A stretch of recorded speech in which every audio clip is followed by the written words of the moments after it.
Барлықтарыңызға сәлем, сіздермен бірге Ботагөз Серікқызы. Бүгінгі подкаст айтылу керек. Ораза айына тұспа-тұс келіп тұрған подкастымыз екінші шығарылымы. Бүгінгі біздің подкастымызда ұзақ күткен қонағымыз кәсіпкер, блогер, вайнер, көп балалы ана, аяулы жар десем де болады. Біздің көптен күткен қонағымыз Жаппасбаева Жанар ханым студиямызға қош келдіңіз. А теперь аплодисменты, Дима.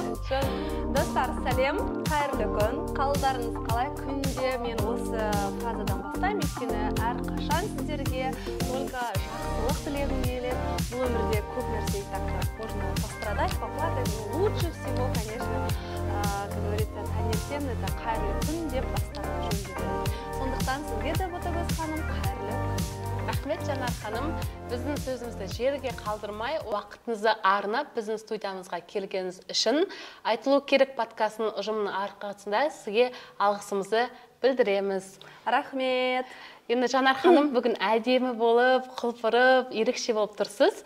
Как раз сіздің подкастыңыз көктем мерекесіне арнап келіп тұр екен. Бүгінгі біздің ұжымымыздың атынан сізге айтылу керек подкастының командасының арқасынан сізге осындай әдемі гүл шоқтарыңызды тапсырғымыз келеді. А я думала, когда мне подарят цветы? Блин, рахмет, көп. Осындай гүл сияқты. Күшті гүл екен көп. Много потратили, да, наверное? Айтпаймыз. Осындай әдемі гүл сияқты құлпырып жүре беріңіз. Рахмет. Ендеше біздің осындай айтылу керек подкастымыздың осындай әдемі гүлдерді сыйлап отқан Миллион Роза гүлдер орталығына үлкен алғысымызды білдіреміз. Осындай әп-әдемі келіншектердің нәзік жандыларға ерекше хош иісті гүлдерді беріп қуантып жүре беріңіздер деп алғыс айтқымыз келеді. Рахмет. Жанар ханым, давайте бүгінгі подкастта сөзін шыны керек, мен сізді зерттеген жоқпын. Мен сізді лично өзім Визажез брендінің негізін қалаушы ретінде танимын. Ал бұлай жеке өмірі жайлы ешкімнен сұрап ақпарат алған емеспін. Сол үшін давайте бүгінгі подкастта барынша ашылыңыз. И помните, сізді подкастқа шақыратын кезде аудиторияға опрос қойғанбыз, сізге қандай сұрақтары бар деген сияқты. Енді бірнеше сұрақтарды өзіме түртіп алдым. Сол сұрақтарды да бүгін қоямын. Енді уәде беріңіз, что бүгінгі подкастта сіз ашыласыз. Шынайы боламын. Мүлден шынайы. Достар, сіздер білесіздер, мен әрқашан шынайы, стараюсь быть честной, шынайы болуға, я. Сондықтан мен ойлаймын, менің өмірім Инстаграмда да, блайнан да снимать еткен кезде, как есть. Монтаж көп жасамаймын. Құдайға шүкір, 5 ай болды, мобилограф алып, шамалы қолымыз арт бір келін алғандай. А так, девочки, қиын ше негізі. Но стараюсь максимально бәрін как есть снимать. Иногда даже там мамам, енем айтып атады, ар жағында үйді жинаса, анау не деп. Сосын мен айтамын, мама, как есть, так и есть, пусть так и будет. Так красиво, Димой. Так что уайымдамас дейсіз ғой. Все, бүгінгі подкастта сізден шынайылық күтеміз. Так, сөздің шыны керек, сіздің жасыңызды бұлай ешкім айтпайды екенді, и түріңізге қарап та айтпаймыз. Құпия болмаса, қай жылғысыз? Мен 90 жылғы, значит, мен қазір 33-темін ба, 32-ден ба? 33-те, да? Өте жас 33-ке. 33-темін, 34-ке толамын. Короче, 30-тан кейін санамайды екенмін мен, ше, шын керек. Ну, енді мен ғана емес, ол бәрі санамайтын шығар қазір. Зачем считать? Зачем плакать? Өте жас көрінесіз негізінде. Рахмет. Қай жақтың тумасыз? Мен өзім Жезқазған қаласында туылдым. Бірақ сабақты мектепті Сатпаев қаласында бітірдім. Мен уже тілімнен ақ білініп тұрған шығар. Мен орыс мектебін бітірдім. Қазақша жақсы сөйлеймін, просто именно осында камераға келгенде, кейде, или еще что-нибудь. Шамалы енді нетесің, құбылжайсың, но старайся құбылжымауға, потому что ол мен туған тілім не болса да, қалай болса да, мен әйтеуір жеткіздім, бітті, все. Мен андай адам емес екен, прям париться етті, вот, ол мына үйтті ғой, мына бүйтті ғой деп. Қалай бар, солай бар, бітті. Мен сондай адаммын, не істей сал енді, деген сияқты. Орыс мектебін бітірдіңіз, иә? Мен орыс мектебін бітірдім. Басында негізі мен қазақша мектепке түстім. Бірақ көтер алмағанда алып кете алмадым. Сосын қиын болғасын мені орыс мектебіне аударды, и орыс мектебінде енді мен шыны керек ашылдым. кәдімгідей ашылдым, өйткені мен прям творческий, мен айта алмаймын, мен 5-ке бітірдім мектепті, керемет деп. Нет, 3-те болған жоқ. Но если былай қарайтын болсақ, мен больше, наверное, творческий адаммын. Мен постоянно биледім, өлең айттым, солмен сөйтіп, наверное, мұғалімдер мен көріп қалса айтады, она выехала за счет, своих песнек и танцулек деп ше, сол сияқты нәрсе ғой. Бір фишкам болды дейсіз ғой, билейтін, өлең айтатын. КВН, өлең, сондай нелер болды. Ал жоғарғы оқу орны тоже орысша оқыдыңыз ба? Жоғарғы орында, мен колледжге түстім 9-дан кейін, бәр адамдар, нормальный адамдар сияқты ЕНТ-ден қорқып кетіп қалдым. Ол ЕНТ-ден де емес, мен хотела быстрее повзрослеть. Мен 9-дан кейін бітіргеннен кейін, мен официант болып жұмыс істедім жазда. Хотя менде ондай нужда болған жоқ отбасында, но мен уже сондай уже қалай айтсам болады, мектеп кезінен у меня было стремление жұмыс істеуге, мен жұмыс істегім келді. Хотя у меня папа работает в органах и работал на очень хорошей должности. Мен сонда да прям жұмыс істегім келді. И когда я говорила, папа, мама, мен площадьтағы мороженыйға устройте продавцом, 500 теңге алады күніне, 500 теңге, мама, деген кезде мама айтады, мен не, туыстарым бар ма, таныстарым бар ма? И естественно, ешкім мені тұрғызған жоқ. Потом бір күні маған подружкам келіп тұрды, айтады, блин, Жанара, там, говорит, работа есть, говорит, официантом, говорит, что, пойдешь летом, с утра, говорит, только в дневное время. Ой, бай, давай. Папаға айтсам, папа айтады, нет, ты чё, нет, мен өзім төлеймін саған сол күнделікті дейді. Сосын барып, мама, күнде миынаға, мама, айтшы, мен посудомоечный істеп, мен кухняда картошка ашимын деп. Сосын мама айтады, жоқ. Әкеңнен өзін сұран, бас тортпа. Ертең бір нәрсе болса саған сосын мен отвечать деп. Үйтіп, мен папаның қызы, папаның дочасы болсын, үйтіп алдап, сол күндізгі менде, это вот как раз с утра с 9, сағат 9-дан бастап 5-ке дейін болды да, мен жұмысқа тұрып кеттім. Жақсы ақша таптық, енді для студента, для школьника это было вообще нормально, я думаю. И содан кейін как-то плавно 1-2 ай жұмыс істеп жазда. Сентябрьде вечерний сменаға ауысып кеттік. Сөйтіп 8 жыл мен жұмыс істедім, официант болып. Жақсы жұмыс істедім деп айта аламын. Өте, вот это моя, как сказать, психология, адамды зерттеу, одан кейін қалай айтсам болады, коммуникация жақсы. Коммуникация, сосын жаңағындай, мен негізі вообще бір 5-10 минут адаммен әңгімелесем, сразу тани алам. Адам қандай, не екен. Соның бәрі ол маған именно осы школа жизни берді, негізі. И менің бастықтарым өте керемет адамдар болды. Өйткені олар да өзі бір ұл ғана болды да, олар мені өз қызындай көріп, прям все, что можно было, все соки вложили в меня. Күшті. Яғни сіздің еңбек жолыңыз осы жерден басталды ғой, иә? Жоқ, 1-ші класстан басталды. 1-ші класста? Да, мен 1-ші класста құрт сататын тоқтым. Потому что мен орыс мектебінде оқыдым. Орыс мектебінде мен папам өзі органда жұмыс істеді, и өзі андай не қойында, ауылды жерлерге барады, как охотник, андай-мындай. И сол кезде құрт әкеледі ауылда. Бұрында қазіргі ауылдарды білмеймін, енді бұрынғы кезде ауылда барған кезде бер жереді ғой, май құрт бер жереді. Сол кезде үйге қаншама зат келетін тұғын. Сол кезде құртты мен мектепке апарам. А мен орыс балалармен оқығасын, олар құртты прям, обожали просто. И маған бір күн айтады, құрт берші, екінші күн құрт берші.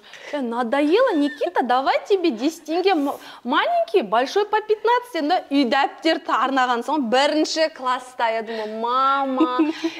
Они, вот қазір олар Германияға көшіп кетті көбісі, басқа жақта, и маған до сих пор жазады группа. Жанара, я знала, что ты тогда же была коммерсантом. Я говорю, Никита, конечно, говорю, ты чувствовал, деймін ғой, сол одноклассник. Сондықтан, қалай айтсам болады, уже 1-ші класста я, наверное, вот это фонд класса, фонд школы болатын еді ғой, 100 теңге, 150 теңге, мен оны өзім төлейтін тұғым. Ақшаны өзім анаяқтан үстімдер аламын да, мама мен папасына құртты қайда берді. Қайтесіңдер, жеватырым мен бәрін деймін да. Олар, как бы, прям онда нетпейді ғой. Мен вообще өзі свободный өскен баламын. Сондықтан уже 1-ші класстан бастап табадым. Одан 7-ші класста Арифлейммен занималась, и зарплату получала 7000 тенге. Капец, я до сих пор как вспомню.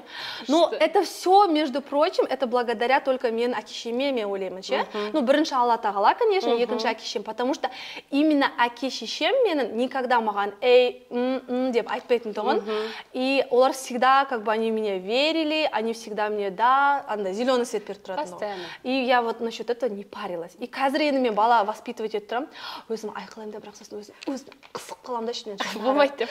Закрой рот, тебе что, на тебя орали, что ли, деп анандай нетіп қаламын да, потому что мен де өз балаларымды андай өсіргім келеді, чтобы они ертең бір нәрсе сұраған кезде болады ғой, саған ұнады ма деген кезде, а тебе нравится деп, мен наоборот сұраймын, я не хочу, я хочу, чтобы менің балам айтады, аха, мама, маған ұнайды, маған мама ұнамайды, неге ұнамайды дегенде, потому что осылай, потому что әр баланың өз несі болу керек, пікірі, өз мнениесі. Я хочу, чтобы менің балаларым ертең болашақта независимые, такие счастливые были. Если я, например, бизнесмен, это не значит, что менің балаларым бизнесмен болу. Ну, захочет он быть там трактористом, или захочет он быть фермером, там. Ну, пусть будет фермером. Главное, это не важно, да. Даже быть фермером или быть там, я не знаю, каким-нибудь программистом, можно вот так деньги зарабатывать, если ты любишь свою работу. Сол кезде адам өз жұмысын күшті жақсы көріп 100% вкладываться етсе, мне кажется, прямо андай любой нәрсе гүлденеді. Әрине. Қанша теңге таптыңыз сонымен? Құрт сатып? Ойбай, енді оны мен санаған жоқпын, шыны керек. Мен никогда андай болмайтым. Еще маған айтады, қарызға бере тұршы деген кезде, мен қарызға береді, 10 теңге, 10 теңге ты мне должен деп ше. Но я не помню, но сама суть жаңағындай өз несі прям изюминкасы в том, то, что мен уже бірінші, екінші класста сөйтіп ақша таптым. Өйткені ол кезде менде компьютер болған жоқ, бірақ балалар болған бізде класста енді, которые рефераттың первый страницасын істейді, 20-30 теңге істейтін тұғын. Олар да табады, и несмотря на то, что, например, менде компьютер жоқ, менде, например, анау жоқ, мен в любом случае, мен вот сол моменттен бастап до сих пор қазір айтамын, что любой ситуациядан всегда выход табуға болады. Главное желание, главное захотеть. Дұрыс айтасыз, тоқтай келісемін негізінде. Жанар ханым, маған қазір бала кездегі Жанар еңбек құру елестеп отыр. Сіздің айтқан сөзіңізге байланысты. Және тағы қандай болды? Ерке қыз болдыңыз ба? Қылықтарыңыз қандай болды? Мінезіңіз қандай болды? Осылай мысалы сіз қазір адамдармен тез тіл табысасыз мысалы ше? Кішкентай кезіңізде сондай болдыңыз ба өзіңіз? Мен, наверное, қазақ мектебіне барған кезде маған қиын болды. Орыс мектебіне өткеннен кейін, жаңағы творческий творчествомен өлең айтып, билеп, үйтіп неткеннен кейін мен ашылдым, и уже сол моменттен бастап, естественно, мен уже толықтай прям анандай ашылып, күшті болдым. Ал енді, мінезіңіз? Мінезім, да. Мен өте ерке болдым, мен сразу айтайын, мен 2 ағам бар. Одан кейін мен долгожданный ребенок болдым, өйткені мен ағаларым 2 ағамның ортасында разницам үлкен. Сондықтан мен прям долгожданный бала болдым. Еще әкем прям қыз деп мені қатты прям жақсы көрді. Негізі әкелер, если меня будут смотреть мужчины, мальчики, я вам сразу скажу, если сіздер болашақта күшті қартайларыңыз келсе, әкелер қыздарыңыз ертең өйстіп ұстап нететін захотите, чтобы вас на руках держали, то обязательно қыздарыңызды прям күшті өсіріңізші, никогда нет демеңіздер. Өйткені мен ойламаңыздар, мен аспаннан түсіп қалып, мен бір бай семьядан, мен де қара шаймен ішіп, как байым айтқандай, рама жеп едік қой деген кезде мен байым айтқан, сен рама жеген шығарсың, мен evet жедім деп ше қойған, андай май evet. Сол сияқты бізді бәріміз солай отырдық, бірақ соған қарамастан мен ешқашан өз детствомды я никогда не вспоминала с таким какой-то отчаянным. Вроде казалось, это детская травма. Да нету никакой детской травмы. Просто надо уметь пережить әрқашанда қиындық болады и не болады, например, жеңілдік болады. Соған қарамастан мен әкем даже қиындық болған кезде де мені былай өсірді да. Махаббатын бере алды. Бүкіл махаббатын берді. Хотя мен қатты 24 сағат менімен бірге болған жоқ. Өйткені ол органда жұмыс істеді да, и таңертеңнен кешке жұмыста. Но именно маған керек кезде жоқ болса да сол затты табатын тұғын. Это для меня, это самое высшее было, да. И сондықтан мен әлі күнге дейін, мен өсе келе, мен ойлаймын, что мен әкеме прям вот, не знаю, енді мамам көрсе мен ренжитін шығар, но мама, она как-то больше к мальчикам, да, а вот папа, это для меня прям какое-то святое, не знаю, вот сондай. Енді қыз бала шынымен де әкесіне жақын болады, папаңыздан толықтай махаббат ала алдым дейсіз ғой, качественный махаббат. Да. И қазір мен, например, өз күйеуімді, Аллаға шүкір, сондай. Ол кісі точно 24 сағат қыздарына маған сөйлеткізбейді, мен деген кезде емес деп маған еткізеді. А мен ұлдарымды прям енді защищать етемін. Как-то все повторяется. Жанар ханым, папаңыз жайлы күшті айтып отырсыз, ал мамаңыз жайлы ше? Мамаңыз қандай кісі? Мамам кісі сабырлы. Ну, мен ойлаймын, что енді, например, көбінесе қазіргі жетістіктерді жеткенім, ол мамамның арқасында деп ойлаймын. Өйткені мамам мені айтады ғой, например, орыстарда айтады, кнут и пряник дейді, бір кісі, например, нетіп, жылы сөзін айтып, нетіп тұрса, біреу шамал қаттылау болу керек. Сондықтан ана мен шамал қаттылау болды да, но именно в норму, элементарно. Например, адам ауырған кезде, оны аяй берсе не болады? Он еще больше раскисает. Мен ауырған кезде ол маған айтады, өлмейсің, тұрда полды жу, терлейсің, термен бірге ауруын шығады дейді. И мен жылайтын тұғымын, бірақ жылағанмен мен оған еще больше сопротивляться етіп, ол может мінезі, может быть, мүмкін балалар бәрі әртүрлі. Оған ерегісіп, наоборот, жуып, өлмеймін мен өлмеймін деп, мен наоборот одан сайын етіп нететінім. И сол именно вот мамамның сондай несі, мені әлі өмірде, мен мамаға әлі айтамын ғой, мама айтады, сен иногда ренжитін шығарсың маған, мен айтамын, мама, мен саған ренжімеймін, рахмет деймін. Потому что именно сіздің сондай неңіз, говорю, прям тәрбиеңіз, говорю, мені вот так қатайтты. Мені осы өмірге осындай қалай айтады, стремлением осылай. Мамам, мен негізі папамен шешемнің 50/50 қой, екеуінде айтып тұрған, біреу кнут, біреу пряник болды, но зато бәрі вот прям в идеале болды деп ойлаймын. Шынымен де солай болған дұрыс қой, негізінде бір минус, бір плюс деген сияқты. Өмірге мені қатайтқан, мені анашым дейсіз ғой, иә? Бүкіл мама сондай ау. Олайды айта алмаймын, мен вообще ерке болған, мені қатайтқан, наверное, мен ұлым шығар, бірінші ұлым. Ал негізі именно вот мынандай нені, ну все равно же болады ғой, по-любому мама деген біреу болу керек қаты. Енді бәрі не болса еркелеткенде норманы ұстап тұрайық дейші. Иә, бәрі жұмсақ болса тоже не пойдет, потому что ол қалай ол сені только я дей берсе, сен өмірде ертең ерке боласың, эгоист боласың деген сияқты ғой, сондай мағынада. Жақсы, Жанар ханым, қазіргі таңда сіз жолдасыңызбен қарым-қатынасыңыз қалай сіздің? Негізінде бұл сұрақтың алдында мына сұрақты қойыңызшы. Қай жыл тұрмысқа шықтыңыз? Так, біз 2014-те еді, 14-те емес. Жасыңыз нешеде болды? 23 жаста. 23 жаста. Вообще 2013-те мен келін болып түстім, бірақ свадьба 2014-те болды. 23-24 жаста ғой. Ол кезде 23 жастасыз. Аха, 23 жаста. Үлкен шаңырақ па? Ата-енеңізбен тұрасыз ба? Енді үлкен шаңырақ болды. Оларда только бір қыз үлкен, қайнапам, и екі ұл. Мен күйеуімді кенжесі, и мен де үйдің кенжесімін. Сондықтан күйеуімді да менің прям мамасы, мен папасы қатты жақсы көреді, сразу айтып қойын. Это все равно, наверное, иногда так стыдно говорить, да, но это так заметно просто. Нет, реально заметно. Я всегда, мен андаймын, мен, может, я эгоист, конечно, тоже. Мен всегда ағаларыма айтам, ну, вы, говорю, и меня не обижайтесь на меня, маған ренжіме, но папа меня любит больше, деп ше. Сол сияқты, олардың семьясында да, мне кажется, все равно моего мужа любят больше, потому что он тоже такой, андай, более независимый, ондай балалар солай өседі негізі. Бір-бірлеріңізді күшті тапқан екенсіздер, иә? Сіз де, Аллаға шүкір. Сіз білесіз, мен кішкентай кезімнен, мен білмеймін, вроде ребенок, бала деген, о чем-то другом мечтаю, а я всегда мечтала о классном принце, о хорошем муже. И Алла тағала маған айтқан ғой, вот, Жанарочка, тебе хороший муж деп. Жақсы күйеу берген ғой. Сол, шүкір. Кішкентайдан қиялданып, Құдайдан сұрап алған күйеуім дейсіз ғой. Айтқаныз, иә. Күшті. Так, сонда, получается, сіз ата-енеңізбен тұрасыз ғой енді? Бір үйдің кенжесі болып тұрған? Атам жоқ, аха, қайтыс болып кеткен, у него инсульт был. Так, енеммен тұрамын. Енеммен тұрамын, Аллаға шүкір 4 балам бар, 5-шін күтіп отырмыз. Көп балалы ана деп таниды, сізді? Неше ұлыңыз, неше қызыңыз бар? Так, 2 ұлым, 2 қызым бар, бірақ только 4-ші баламда мен күйеуім айтты.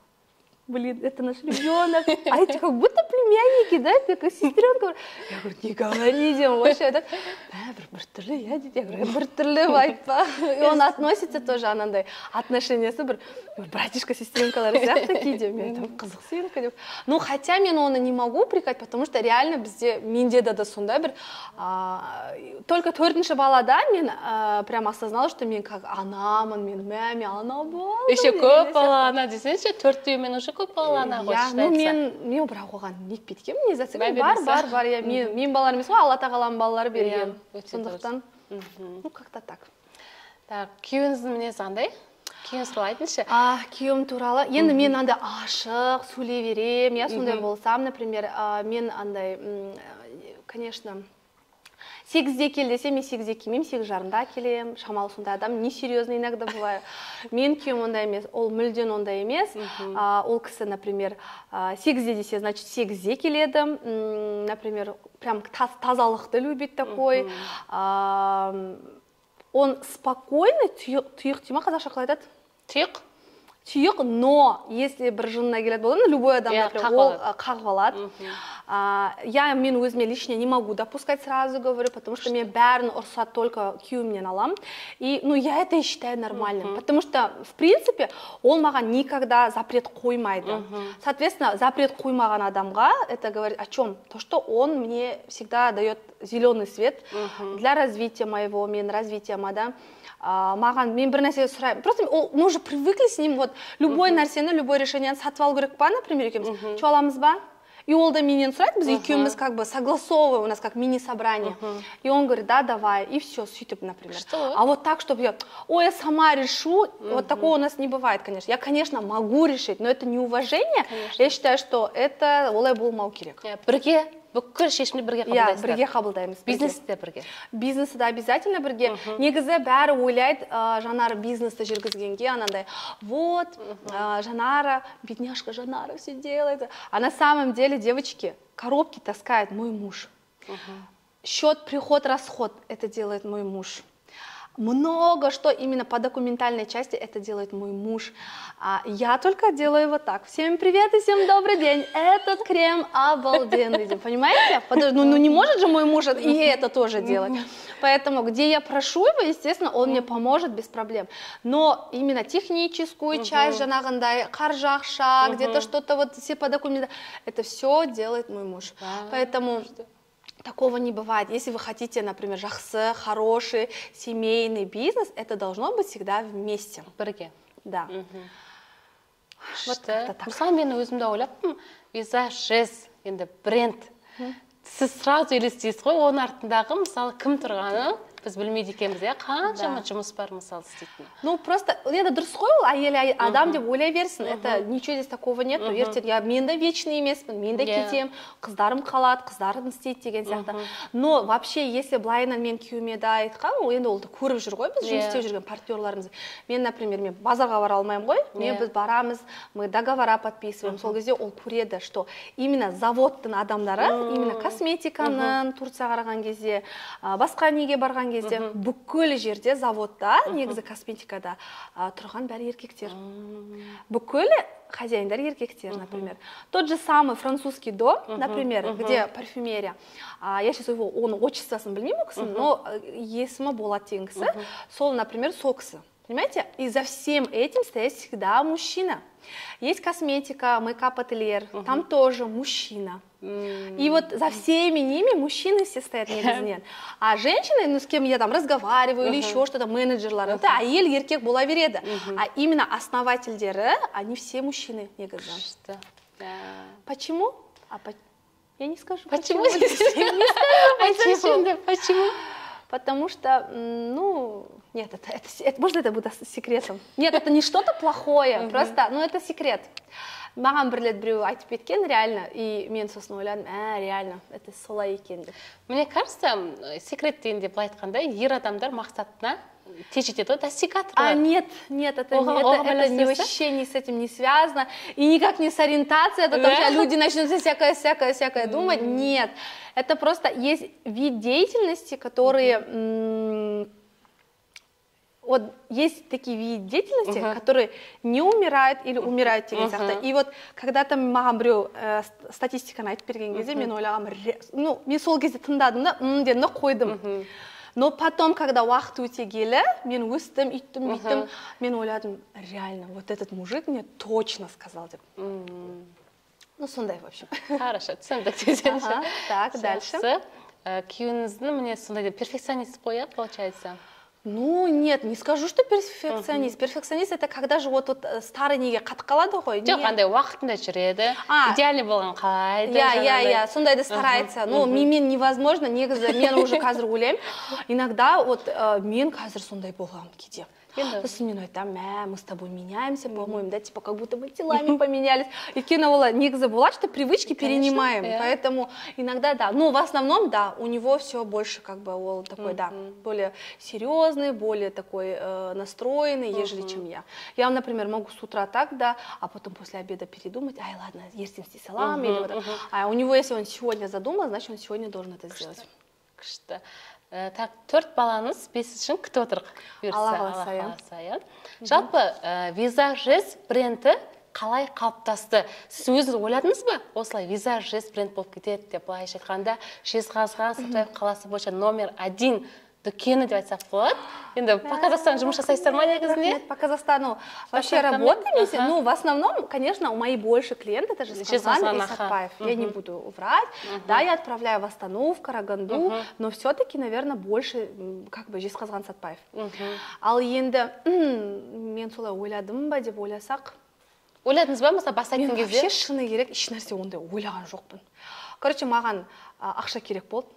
Маған өйткені үлкен ұлыма ақша көп қаражат керек болды еміне. Я вообще ничего не думала. Я начала работать. И просто работала, жұмыс істедім. И потом, вот, мен айта алмаймын даже, ол кезде де мен прям фук и өсіп кеттім. Нет, бір какой-то момент болды өзі бір. Это вот во время карантина началось. Я просто села, все передумала, обдумала, и оно вот так тык, как будто лопнуло, и вот ішімде болады ғой бір нәрсе. Басқаша болып кетті бәрі. И вот сол кезде, наверное, это все началось. Но әлде де мен ойламаймын, бәрі бұл өмірде уақытша негізі. Мен бүгін, например, Визажез керемет болсам, ертең я могу сидеть и у разбитого корыта, по сути, девочки. Но при всем при этом, девочки, да, именно самое главное, это жилка человека внутри, стержень его. Это о чем говорит стержень? Стержень это говорит о том, что даже если меня сейчас отберут бизнес, или у меня еще что-то, это меня-то не уберут, меня-то не убьют, мен ішімдегімді алып қоймайды, поэтому я могу и пойти на другой вид бизнеса, и там работать. Я так думаю, что Аллаға шүкір, маған Алла Тағала осындай не бергеніне, как сказать, талант. Я и смогу, мне кажется, и в другом бизнесе себя прям хорошо показать. Просто это вот жаңағындай момент қой, как сказать, адамның ішіндегі энергетика. Косметики может быть миллион, но человек идет только на энергию человека. Конечно. Например, если я иду на сервис, на энергетику человека. Если адам меня плохо обслужит, если мне там даже не понравится, я помню, мне күйеуім айтты, рахмет, не надо. Вот здесь он стоил 100 тенге, а здесь он стоил 500 тенге. Мы пошли купили за 500 тенге. Потому что зачем мне платить тому человеку, который не хочет работать, который еле тебя встречает? Зачем мне это? Я не заслужила это. Потому что нужно сэкономить? Да нет. Я могу в 100 раз, 10 раз еще больше заработать, но я заплачу за то, что меня хорошо обслужили, сервис, встреча, это энергетика. Чем мен 100 теңгеге затты алып кетем, еще она маған ит-бит бере салады, и мен үйге бар сол энергетикамен. А эта энергетика остается. Сіздер үйде жай адраспанмен тазалап жатпай жатырсыздар ғой, например, адам. Это вот это все энергетика, поэтому я такой не хочу, например. Энергия көп қараймын дейсіз ғой. Өзіңіз энергияны қайдан аласыз? Энергияны? Мысалы, Визажез жанар деген кезде энергияңыз топ тұрады, прям энергия. Балаға да қарап үлгересіз, ата-енеге де қарап үлгересіз, күйеуіңізге де қарап үлгересіз, Визажезді бүкіл сторисін жүргізіп үйренесіз. Қалай энергия қайдан аласыз? Қаншама адаммен жұмыс істейсіз. Еще мен сізден білем, бір рет сізден бір косметика алғам. Каждый клиентке детально айтасыз да, бәрін. Осылай жағасыз, мынаны жағасыз, индивидуально жұмыс істейсіз. Энергия қайдан аласыз осының бәріне?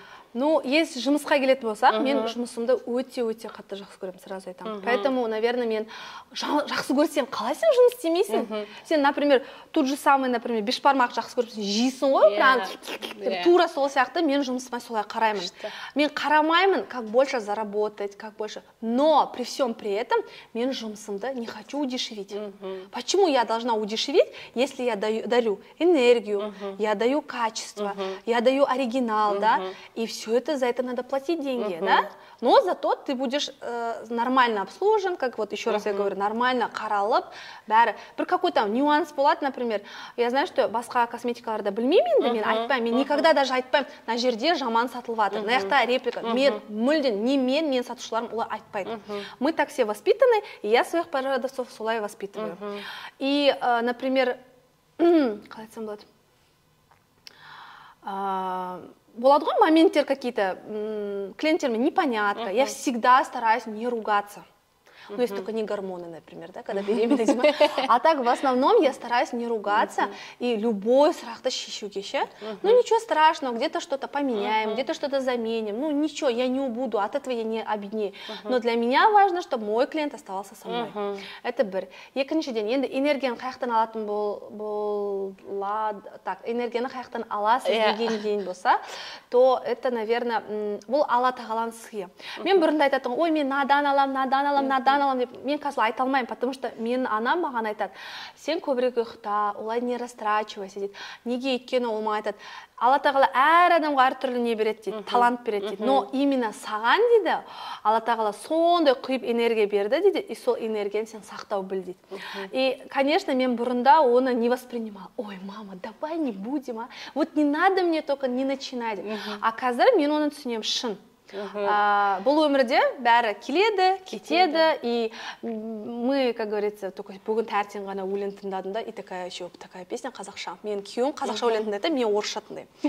И там бұл өмірге сен жалаңаш келесің, жалаңаш кетесің. И как бы жаман, как бы звучит неприятно, но на самом деле это так и есть. И сол кезде, например, енді маған ал, енді жаңағындай талант, стержень деп айтып жатырмын, бұның бары Алла тағаланың сыйы ғой. Я же не просто так родилась. Алла тағала реально маған оны берді.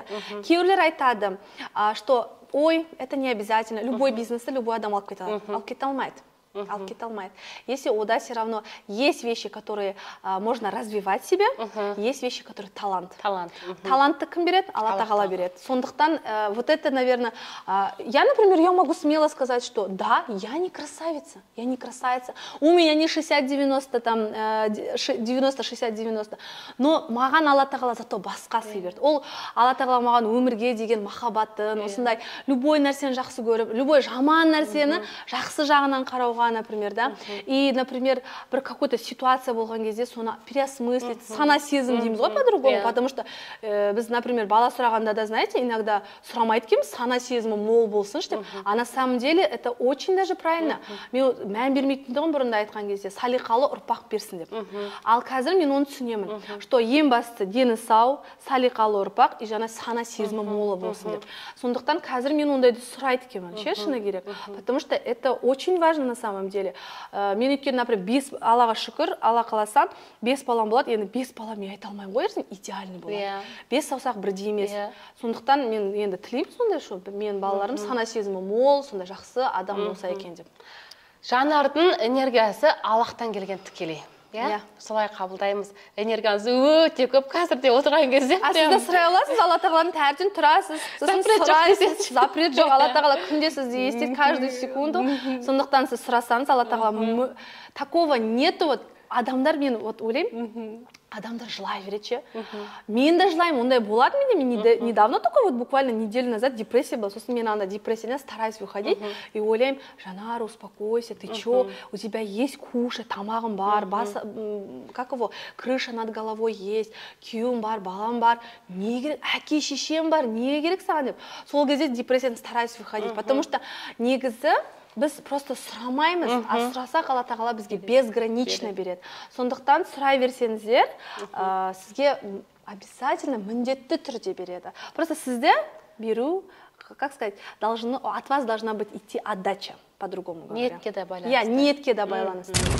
Жанар ханым, біздің суымызда ерекше эмблема тұр, бұл автостайл, біздің басты демеушілеріміз, судан алып ішіп отырмыз. Рахмет. Қыздар мен жігіттер, если вы нуждаетесь в автоаксессуарах, любители, которые лихачат, любят, за машиной ухаживают лучше, чем за девушкой, то вам обязательно нужно в автостайл, потому что там продаются необычайные автоаксессуары. Ханым, жаңа мен визажез қалай басталды, бренд қалай қалыптасты деген кезде баламнан деп, алғашқы баламнан деп бастап өттіңіз. Сол жайлы толық айтып берсеңіз. Так, ну, қалай бастайын? Еміне дедіңіз ғой, еміне ақша жинадым дедіңіз ғой. 2014 жылы, получается, 2014 жылы мен босандым. 2014 жылы босандым, и мен балам травмалды. Травмалда мойын жағы қысылып қалды, и у меня ребенку поставили в 5 месяцев синдром ДЦП. Уже 1 жас 4 айында тоже поставили, ну, уже все полностью. Сказали, что да, вот инвалидность, там то-то, то-то. Естественно, у меня были истерики, слезы. Но я уже понимала, без айында я уже понимала, что что-то не то, потому что бала бойын ұстамайды, ит. Потом 9 айында мы с күйеуіміз екеуміз жиналдық та, и поехали в Китай. Ол кезде бізде әлі бизнес жоқ, ешнәрсе жоқ. Для тех, кто думает, что жена родилась в богатой семье, и там, всю жизнь вот так пальцы гнет. Нет, девочки, ничего такого не было. Мой муж работает до сих пор в корпорации Казахмыс, ну, он просто в декрете, типа, вот, ну, по закону, как положено, мы хотели уволиться, но сказали, что можно так, и, ну, мы вышли, ладно. И он получал на тот момент 100 тысяч тенге, девочки, а я вообще не работала.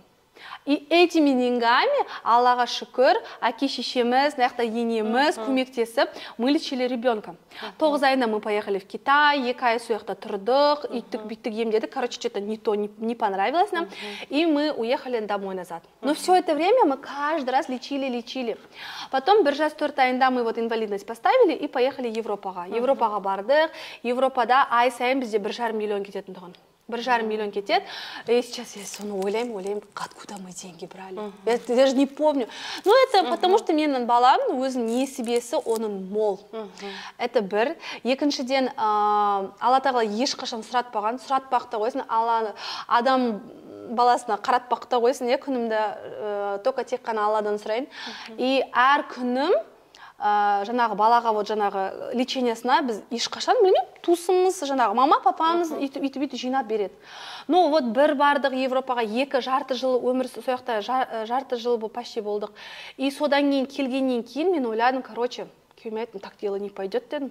Надо что-то, короче, искать, говорю, надо что-то придумать, говорю, что откуда мы будем зарабатывать деньги. Ну так не пойдет, мы же каждый раз там не будет, кто-то же раз упало с неба, 2 упало, деген сияқты. И в тот момент как раз вот мы, у нас машина была, джип, и мы, маған жаңа, мен косметика келетін тұғым, шамалы-шамалыдан Европадан косметика келем. Сол кезде қымбат косметика келем, сатамыз, соған жаңағы несін, билет нақталып алам, үйтіп алам. Сосын бір кезден, бір моментте, Казахстаннан сол дистрибьюторларды тауып алам да, и они мне высылали. И они мне говорят, Жанара, у вас такой оборот уже из дома, давайте открывайте магазин, дейді. Мен отырдым да, а что, так тоже можно, деп все? И потом, да, ну нам надо 8-10 миллионов франшизаға. Я такая говорю, 8-10 миллионов, откуда я возьму, деп? Күйеуіме айтсам, күйеуім айтады, давай машинаны сатайық. И вот это все, вот это вот поддержка мужа, да, поддержка енешки, поддержка мамы. Вот это все. Мне муж за 2 дня продал машину, за 2 дня. Пошел, быстро продал, ему дали деньги.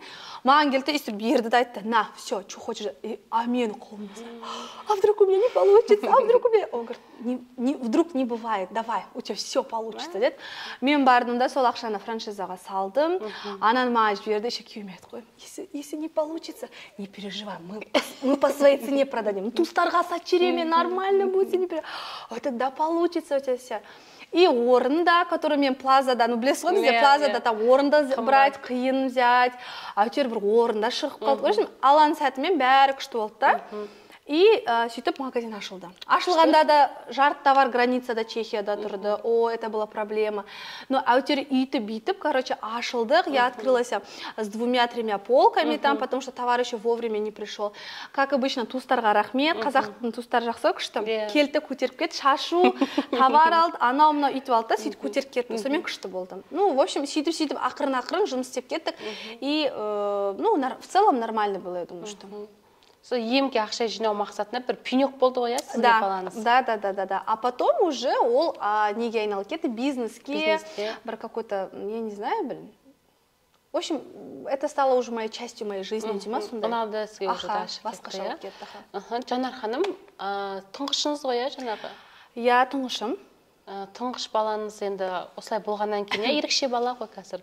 Иә, қазір ерекше бала, сағат 10, қазір ол 10 жасқа толады. На данный момент постоянно лечение аламыз, я, и, ну, если мне когда говорят, типа, если бы время назад повернуть, а если бы было по-другому, я думаю, что я бы, наверное, не выбрала по-другому, потому что именно осы баланың несібесі мол. Ну, это не потому, что я сейчас хорошо живу и за счет этого, нет. Просто осы бала арқылы Алла тағала маған көп нәрсе жеткізгісі келді. Өмірлік сабақ, өмірлік вообще көп нәрсені. И я думаю, что, наверное, әлі күнге дейін осылай сабақ алып келе жатырмыз. Ондай болады енді. Ну, Алла тағала өзі сынақты берсе, оны біз самостоятельно, нормально қабылдап өтсек, я думаю, что результат всегда будет. И Алла қаласа, в скором будущем мой сыночек пойдет, и будет все хорошо. Әмин, солай болсын. Бірінші енді тұңғышыңыз ғой балаңыз. Одан кейін енді қазір Аллах берсе 5-ші балаңыз болады. Андай бір қорқыныштай болып қалған жоқ па?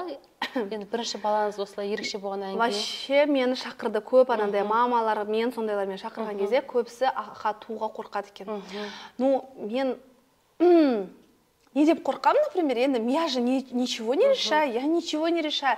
Ішімде не вот от меня самое главное это не нервничать. Ну, что не нервничать, я стараюсь не нервничать. Остальное енді я здоровый человек, адаммын. Күйеуім здоровый. То, что у меня ребенок старший вот так получилось, у него тоже интеллект сохранен. Он бәрін понимает, все это, у него все нормально. Единственное, что да, у него физиологически ол жыра алмайды да, сосын. А басқа балаларымды туған кезде олай ойламаппын, білмеймін, енді Алла тағаладан сұраймыз ғой, әрі таңертең күн жатқан кезде сұраймыз, дені сау бала бере гөр деп. И это я не решаю, Алла тағала берем десе береді, бермеймін десе бермейді, негізі.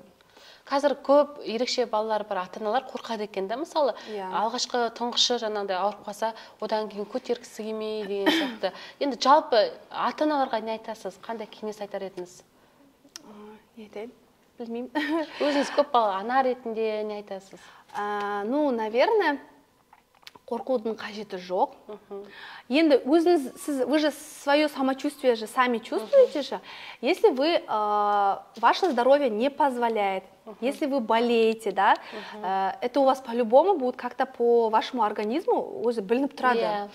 Тогда, конечно, ем бастысы, ну, вы здоровый человек, должны разумно судить, тогда сперва надо емделу керек, сосын бала көтеру керек. Ал енді сіздің денсаулығыңыз позволяет етіп тұрса, бәріңіз күшті болса, семейный күйеуіңіз сізді поддерживать етіп тұрса, бәрі күшті болса, неге тумасқа? Негізі кейбір адамдар айтады, қазір, может быть, меня будут кто-то и осуждать, типа, вот, когда вот комментарий оқисың ғой, типа, ой, соншама бала неге туды, неге үйтті, неге бүйтті, деген сияқты. Мен білмеймін, кім дұрыс, кімдікі дұрыс емес. Но я думаю, что ешқандай адамда нет права вот так писать, типа, потому что бала бұл өмірге келгенде ол жайдан жай келмейді біріншіден. И даже айтады ғой, талдан жапырақ құлаған, это вот Алла тағаланың қалауымен құлайды. Былай құлайма. Поэтому это как не анау адам, например, мен там баламды асырап отырмын. Ол баланың несібесі. Оған мен көзім жетті, баланың несібесі екеніне көзім жетті реально. Потому что мен оны приняла, и я вот до сих пор, мен білем, что менің ұлым әлі күнге дейін өз лечениесына бір сұратқызған емес мен алақанын. И поэтому мен ойлаймын, что действительно, что каждый ребенок, который рождается, это мы же присваиваем все же. Біздің бала, ол менікі, ол иттікі, биттікі, сөйттікі деп. Ол айтуға болмайды, ол Алла тағаланың баласы. Біздің мақсатымыз, ең бастысы, это просто дать тәрбие, и все. Я не говорю, что я идеальна. Я всегда инстаграмға айтамын, әйелдер, қыздар, мен идеальный емеспін. Менің де шкафның ішінде бардақ болады. Тусегіңді да иногда жинамай кетесің. Ана посудан да жумай кетесің. Не надо думать из-за меня строить какие-то иллюзии, что я идеальна. Нет, я такая же женщина, как и вы. А то мне один раз подошли и сказали, ой, я хотела к вам поздороваться, но я так стеснялась. Типа, я говорю, а что, мне басқа тестадан ба? Я что, не поняла? Нет, надо было подойти, и все, например. Мен сондай адамдар өздері картинканы өздері жасап алады, да. И не надо, ну, мучить тебя вопрос, например. например, тот же самый. Наверное, я так думаю, что вы же в Инстаграм писали, эти вопросы оттуда вышли, я так думаю, да. Не надо, девочки, бояться. Хотите рожать? Рожайте. Главное, конечно, я за то, чтобы ребенок рождался в полной семье. Это значит, папасы болу керек, мамасы. Потому что бала деген екі жақтың тәрбиесін көру керек в любом случае. Это бір. Денсаулығыңыз мықты, жақсы болса, пожалуйста, рожайте. Не одного, два, три, сколько хотите. Желает вам здоровье позволяет, например. Аллах берсе, пожалуйста, туыңыздар, например. И, например, там, или там, ну, не должно быть қызықшылық, так, например, біреу туып жатыр, я тоже должна рожать. Нет, такое тоже не должно быть.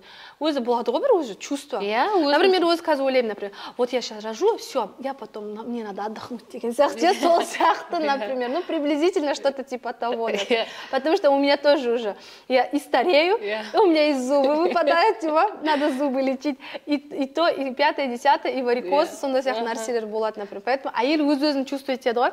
И самое главное, девочки, я вам сразу скажу, если вы хотите здорового ребенка, то ваша атмосфера дома, үйдегі атмосфера өте керемет болу керек. Потому что мен опять-таки говорю, мен идеальный емес, но мен үйде атмосферам онша емес болса, менде элементарно балалар болады. Это вот прям как закон. Конечно, мен сразу, мен күйеумен чуть-чуть ұрысып қалсам, мен сразу қара қыз балалар біреу ауырады. Давай не начинай, давай не начинай. Сол сияқты. Это реально так. Если вы вот сейчас даже меня оператор слушает, например, да, вот вы вот прислушайтесь и вот потом увидите, если не дай Аллах было добро, а елмен ұрысып қаласын, обязательно балам ба бір нәрсесі ауырып қалады. Әсер это как. Ал если сен құлпырып жүрсен, әсіресе вот, например, мен күйеуіме вообще благодарна. Почему? Потому что в доме вот именно мужчина, когда успешный, счастливый, это от чего? От того, что женщина дает энергетику. И мен күйеуіме айтамын иногда, мен энергиям бітіп бара жатыр, скоро сенікі да бітеді, так что сондықтан маған энергия сал деп. И ол мен күйеуім айтады, все, я понял, окей, дейді, сол сияқты нәрсе. Потому что он понимает, мен, например, шай токсикоз болған кезде, у нас дома был вот такой, как будто мрак. И мен сказала, уже, жан, все, оян құрсын болды, біз де өліп бара жатырмыз, все деп. Потому что реально дети начали чахнуть, біреуінкі ангина, біреуінкі еще что-то, и мен сосын барып уже встала, думаю, все, Жанара, токсикоз закончился, хочешь ты не хочешь, сегодня заканчивается он у тебя деп. Ояным, тірілдім, үйге барып ана кухняны жинастырып, анандай шелпек-мелпек пісіріп, что-то начала готовить, и күйеуім сразу, ой, так хорошо стало, и все веселые, и все хорошо. Это реально, но это работает. Я не говорю, что я такая, и значит все керемет. Ну просто именно любой үйдің сәні ол әйел. Әйел қалай, например, даже қонақ келген кезде. Күшті күтіп алсаң, қонағында, ва, дейді ғой, әй сен істесің, ананың қатыны бараш, мә, дейсің, сол сияқты нәрсе ғой. Поэтому, в общем, короче, от женщин, от нас много что зависит, девочки. Қараңызшы, қазір андай ата-аналар бар, жас ата-аналар, мысалы, баласы СПР, СР, например, сол балам ауырады деп, бүкіл фокусты балаға қойып, бір өмірге деген құлшынысын сүріп тастайды, андай бар ғой. Ал енді достар, құрметті ата-аналар, мамы, у которых есть особенные, прекрасные дети. Это, внимание, видео будет сейчас для вас, поэтому обязательно, пожалуйста, смотрите. Не нужно жить ради детей, не нужно ради них строить что-то. Во-первых, вашему ребенку, пусть он будет аутист, пусть он будет ДЦП, нужна здоровая мама. Нездоровая мама, которая вечно... Как вы вот представляете смотреть за своим особенным ребенком, если сіз нервный, сіз өзіңіз үшін өмір сүрмейсіз? Сіз таңертең кешке дейін кухнядасыз, таблеткасын бересіз, ананы бересіз, да? Таңертең кешке дейін в нервах всех. Разве можно любовь дарить своему ребенку так? На моем личном опыте такое было. И я вам скажу более того, когда я жила в таком нервном состоянии, менің баламна улучшение 1 грамм болған жоқ, хотя я в него вкладывала миллионы. И когда только мен открыла свой бизнес, я начала жить, я начала по-другому на мир смотреть, и мен бақытты өзімді сезіндім, менің балам, оның емі 5% болса, да, сіне бастады. Это я вам могу 100% говорить. Потому что здоровая мама, я всегда говорю, здоровые дети. Менің баламның сөйлеу қабілеті, өзі сұраған кезде, атын кім дегенде, Мағжан деген кезде, у меня прям там слезы, километр, это меня любая мама поймет. Это потому, что у меня дома уют началась атмосфера. Я думала, что я после Мағжана никого не рожу, я думала, что все, на этом жизнь закончилась, то-то, то-то. Нет. Не надо Алла Тағаланың орнына входить, делать за него какую-то роль. Вот он дал вам ребенка, примите его таким. Он особенный, он необычный. Он, значит, Алла Тағала сізге это билет в ваш рай. Просто многие это не понимают, и некоторые думают, что, ой, как мне один раз сказали в Китае, а ты знаешь, что ты пожмешь, что ты посеешь, типа, сен бала сондай, значит, сен бір нәрсе істедің бұл өмірде. Да я ничего не делала, и мне только, извините меня, на тот 23 года было. Что я делала? Мой муж, я только вышла замуж, отучилась, вышла замуж, что я могла сделать? Я кого-то убила? Да ничего не подобного.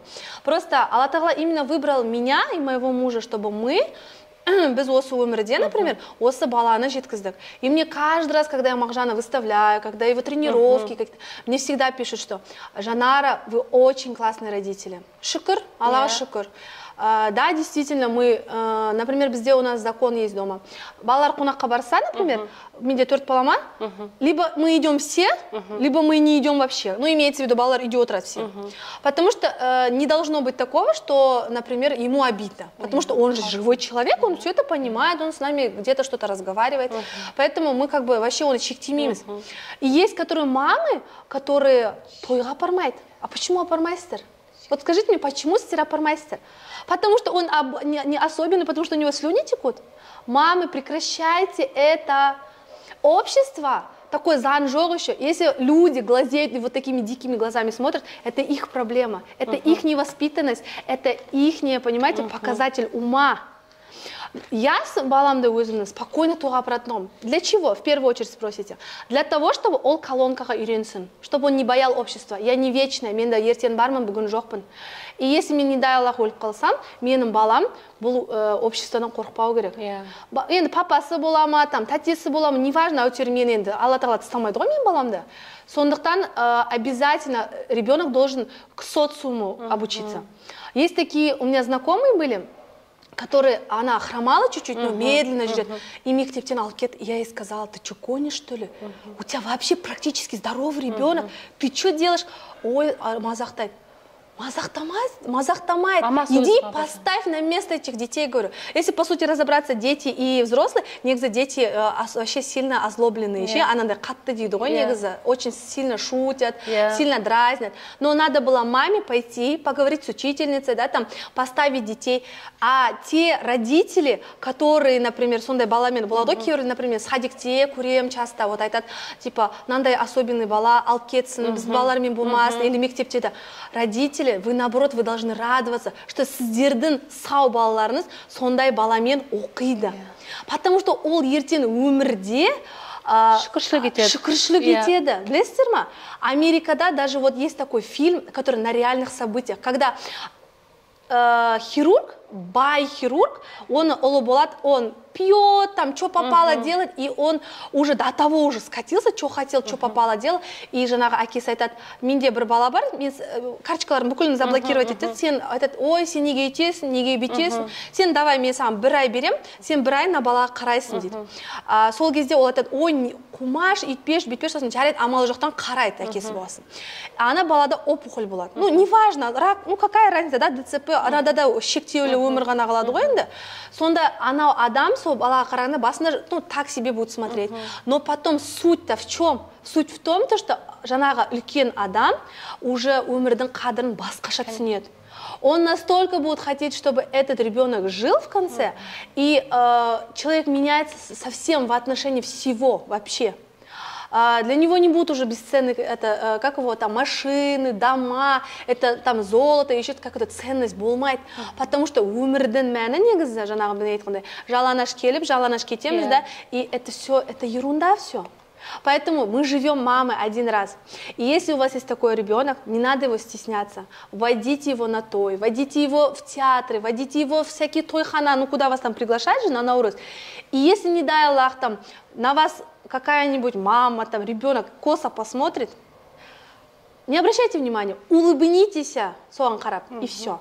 Аллах Тағала всегда вас будет защищать и никогда вас в обиду не даст. А то, что люди так делают, как-то косо смотрят, это их право вообще по сути. Но это их невоспитанность. Я думаю, что, скорее всего, Аллах Алласа, у наш Казахстан и вообще наши люди придут к тому, что они будут нормально воспринимать. Потому что вы думаете, почему? Мен, например, бір жас 4 айын один, Мағжан туғаннан кейін, я была как овощ. Оған дейін я такая была шустрая, да, такая бж-бж-бж. И 1 жас 4 айына дейін Мағжан, я как будто умерла. Я как овощ была. И 1 жас 4 айына, когда я уехала в Европу, я приехала другим человеком. Я увидела, что люди там, они могут любить таких детей. Они подходили, ой, как зовут Мағжан? Акцентпен сөйлеседі ғой сонда да. Какой красивый мальчик. Какой там то-то, то-то. Вообще бәрі басқаша болды. И когда я приехала, я сказала, слушай, можно же вообще нормально жить. Это мы сами себе какие-то рамки придумали, и я должна теперь ходить, стесняться. Сейчас, еще 2-3 раза. И настолько ұлым мені қатайтты, что я стала просто нереально, знаете, и уверенной. И мне кажется, и вот эта вот самоуверенность, вот это все в бизнесе, мне было без разницы. Для меня было важно моя семья, мой сын и мое счастье, мое семейное благополучие. Все. А остальное там, что говорят, что не говорят. Мне Кюмеле сразу айтым, он у меня тоже басқаша, ну вот, как его, думал раньше. Я ему сразу сказала, ты хочешь быть счастливым? Ты хочешь быть успешным? Ты хочешь быть богатым? Не смотри ни на кого. Айтатын жұрт айтады. Люди всегда говорят так, чтобы было им удобно, но не как, чтобы тебе было удобно. Олар сен күшті болватсаң, ялдырту мүмкін, например. Или еще что-нибудь сказать. Но лишь бы, чтобы ты не вырос. Ну а когда вот, например, ты делаешь что-то, например, и тебе нравится, это самое главное, это самое важное. И я сейчас до сих пор вот думаю, вот мне сразу там, например, если мне нравится, я это делаю. И сына своего спрашиваю, ты хочешь это делать? Он говорит, да. Ну все, мы, значит, это делаем. Не нравится, значит, мы это не делаем. И все. И поэтому мамы, не надо жить ради своих детей. В первую очередь, өздеріңізді бақытты қылыңыздар. Өздеріңіз бақытты болғаннан кейін, но это не значит, что, конечно, вы ребенка бросили и все. Вместе. Сұраңызшы Алла Тағаладан, я хочу быть со своим ребенком, со своей семьей, быть богатым, счастливым, успешным. И у вас все это будет. Потому что иначе быть не может. Просто-напросто. Ну, мне кажется, как-то, ну, в общем, так. Поэтому таким мамам это часто вопрос этот задают. Не надо ничего бояться. Вы можете с этим же ребенком и заниматься бизнесом, и лечением. Конечно, будет сложно. А кто сказал, что будет легко? Просто вы иногда видео посмотрите, люди, которых рук нету, и ногами кушают, и картошку чистят. Он же смог? Он же смог. Вам сейчас дай, вы сейчас это сделаете, вы это не сделаете. Но он, чтобы к этому прийти, он столько топал, Құдай бермесін басқа, чтобы мы так топали, как этот человек. Но, однако, он смог. А если он смог, значит, и вы сможете другие вещи. Поэтому, ну, здесь где-то как-то размышлять надо. Күшті, негізінде күшті айттыңыз. Рахмет. Енді Жанар ханым, мен ойлаймын, осы подкаст арқылы жаңа ерекше балалар бар, ата-аналар, не только ерекше, кәдімгідей көп балалы ата-аналар, бір шектеп қояды ғой, бірдемеге бір сылтау айтады, істейін десе, балам көп, или бәрі кішкентай, или ата-ененің қолында тұрамын деген сияқты пункттар көп қой, істемеудің амалы. Солардың барлығына бір үлкен жауап болды деп ойлаймын сіздің жаңағы сұрағыңыз бен жауабыңыз ше. Енді Жанар ханым подкасттың басынан бастап Аллах Тағала жайлы көп айтып жатса, Аллах Тағаладан сұрау керек, Аллах Тағала береді, Аллах Тағала баланы да маған ерекше қылып берді деп. Жалпы сізге сұрақ, Аллах Тағаламен байланысыңыз қалай? Білмеймін. Как я могу это сказать? Не знаю, сұраймын. Мен айта алмаймын, что мен прям енді шамалы орысшанда өскесін, шамалы. Где-то это все равно сказывается, конечно, но, білмеймін, ну, вообще мен кішкентайдан, наверное, всегда андай жақын болдым. В плане, я, потому что мен всегда сұрайтын тұғым, и қазір де сұраймын. Әлі де сұрайсыз. Әлі де сұраймын, да. И, знаете, самое интересное, что Алла Тағала мне никогда нет не говорил. Вот честное слово. И после этого мен всегда ойлаймын, как так может быть, что люди просто сұрамайды. Мен жай нәрсені өзін сұраймын ғой, жай нәрсені өзін сұраймын. Сол жай нәрсені өзін Алла Тағала береді. И содан кейін мен ойлаймын, просто когда у меня вот этот момент был, когда вот у меня с Мағжаном, да, вот эта травма чуть была, я просто, наверное, было, чуть-чуть надо было проснуться, а может и так должно было быть, например, кто, да, может быть так и должно было быть, но вообще безде проблема нашего, я не знаю, других городов, не буду говорить, я не люблю вот так говорить, ой, виновато государство, нет, но я могу смело сказать, что все-таки в Жезказгане Сатпаеве, например, когда женщина рожает, даже элементарно баласы сау болса, да, например, я думаю, что каждый момент психолог жұмыс істеу керек. Да, потому что есть послеродовая депрессия деген бар, оны мен көрдім. Я сама 4-го рожала, у меня кесарево было, и қасымда мама первородка лежала, у нее ребенок все здоровый, но у нее депрессия была. Я, которая с ребенком лежу ночью, бесконечно ояна берем, анау басып кеткен жоқ па, үйтіп кеткен жоқ па, мен ойлаймын, өзім демалатын орнына ананы уайымдай бердім. Потому что у нее первородка, она не знала, как кормить, у нее вот этот и мастит начинается, у нее вот это отвращение к ребенку начинается. Сол кезде жұмыс істеу керек, пока мы сами не постучались, не сказали, слушайте, привезите психолога деп. Сол кезде она уже келді, и то она не захотела сразу. А люди не понимают, что психолог это же не, ты же не в дурдоме лежишь, просто он с тобой переговорит, поговорит. Хотя у нее, у этой девушки все было дома нормально. Просто она, не был, депрессия была, гормоны, да. И поэтому я считаю, что вот именно, вот у меня тоже негзодепрессия была, но я просто ушла в себя, но слава Аллаху, что мои родные, вот муж, да, вот они меня как бы вытащили, помогли. Но я так думаю, что после любых родов, женщина должна пройти, либо сходить к психологу, сейчас онлайн есть, и ничего здесь такого постыдного нет вообще, но если нет, то тогда, я не знаю, есть же другие методы, сядь чай попей с подружкой, выскажись, все скажи, может что-то у тебя там накопилось, и тебе легче станет. Сол кезде адам шамал өз-өзіне келеді. А то есть люди, которые копят, а у нас людей, которые с комплексами море, которые сидят себе накручивают. И я таких когда я еще им советую некоторым, есть люди, которые слушаются хорошо, а есть люди, которые не слушаются же.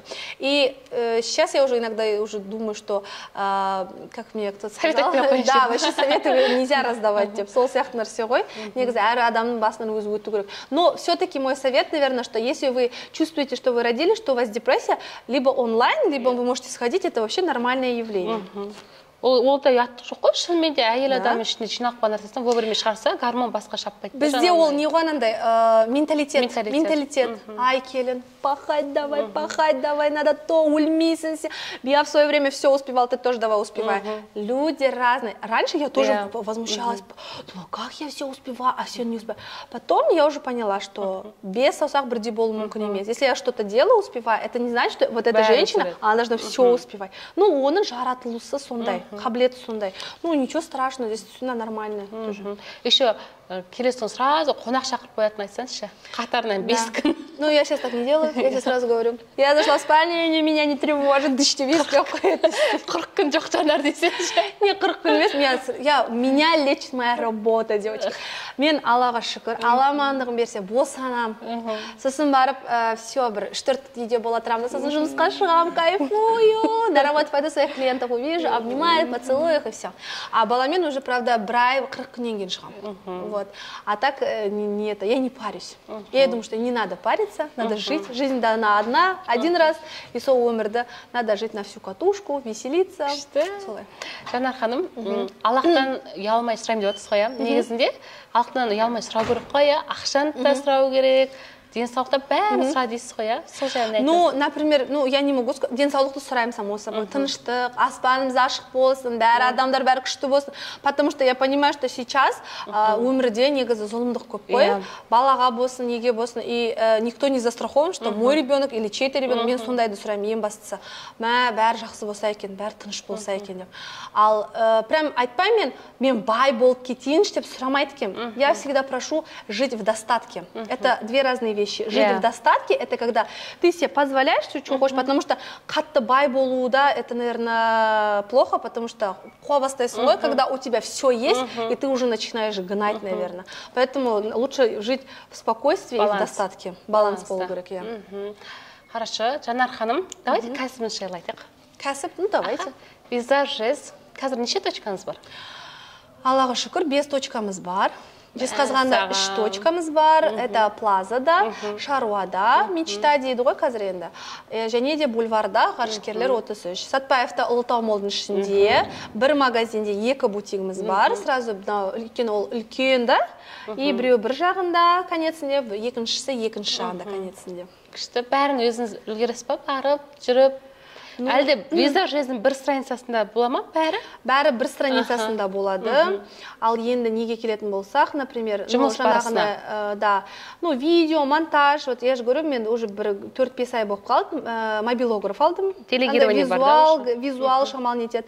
Но негізі стористарды мен стараюсь снимать өзім. Өйткені негізі стористарды, это же человек момент көреді ғой. И оны, я считаю, что я должна делиться своей энергетикой, қандай болсын. Тұрма косметика бетінде тұр, жоқ па, жоқ. Ночнушкамен тұрмын ба, кір-кір киіммен, сондай болу. Люди должны знать, что я близко к ним, что я такая же, как они, что я не другая какая-то, не из другого теста. Я тоже дома кушаю рожки с тушенки, например, бывает, например. Или там еще что-нибудь, например. Или мне нан сүт бітіп қалады, и мне вот тяжко идти, я сижу, своих детей сухариками кормлю, например. Идеализировать этим дейсіз. Я не парюсь в этом. А вот, например, мобилограф, она уже делает там визуал, делает свою работу, делает косметику, предоставляет, да, вот андай нелерді өзі берді. Но отвечать клиентам исключительно отвечает только я сама. Никто кроме меня не отвечает. Если только я не в зоне буду, там мен өз бір-екі консультантым бар, который мен прям надежно жіберем, ол прям полностью консультировать етеді. И, сөйтіп спокойно мен уже отыра аламын. Но негізі мен даже демалысқа кеткенде мен все равно переживать еткем мынандай. Кейде болады, енді болды бір-екі рет, я прям не переживала, вообще что-то гуляла. А в этот раз в Алмату съездила, да, иногда уайымдаймын. Конечно, это вообще, по сути, менде 5 емес, 6 бала болады, на 6-шы балам. Потому что визаж ол менің балам есебінде. Мен оны қашан айттым ғой, мен ашылдым, обычный бизнес сияқты болды. Потом мой бизнес начали обижать. И сол кезде маған бір бастық айтқан. Если это твой ребенок, вообще-то да, мен все ойланып қоям. Если твоего ребенка обижать, что нужно делать? Защищать. Ну и все, тогда жена родит. И сол моменттен бастап я быстро приняла меры, я начала быстро его защищать, и все стало по своим местам. Просто без иногда некоторые вещи неправильно, не тем қоямыз да орындарына. И сондықтан мен айта аламын, что смело, что да, бұл да визаж, бұл да менің нан тауып отқан жерім, бұл да менің бір балам, бұны мен жақсы көремін, потому что ол мені ренжітпейді, қалай мен оны ренжітемін, сол сияқты нәрсе ғой. Поэтому как-то жұмысқа келетін болсақ, енді солай. И к своим клиентам я стараюсь быть максимально честна, прям как есть, например. Но не успеваю я иногда, я им скажу, блин, я не успеваю, подождите, пожалуйста, я сейчас стираю, там, то-то, то-то, то-то делаю. Сейчас, ладно, хорошо, деп клиенттер, маған принесет. Конечно, бывают и скандальные клиенты, где-то что-то олсыз болмайды, өмір болғасын, я айтып тұрмын жаңағыдай, бес саусақ бірдей емес, әйтеуір біреу бір нәрсе болады. Здесь тоже надо где-то глаза закрывать, аф дейсің да, сөйтіп сонымен өтіп кетеді. Жақсы, жалпы бизнеске деген махаббат болу керек дейсіз ғой, иә? Обязательно. Қатты, иә? Обязательно. Жақсы, 5 точкаңыз бар екен, құпия болмаса, қанша теңге табасыз айына? Ой, это құпия. Конечно, это құпия. Именно ол жағын айтпай десеңші. Мен вообще, вот я вообще скажу, вы будете ржать. Я скажу то, что финансово я неграмотная, я не считаю свой доход, я только трачу. Оған басын артпай десеңші. Ой, давай там. Нет, я честно, я прям там не сижу, не считаю. Но есть у меня цель какая-то, я туда вот отправляю эти деньги. Жолдасыңыз ба? Ақшаны санайтын, получается?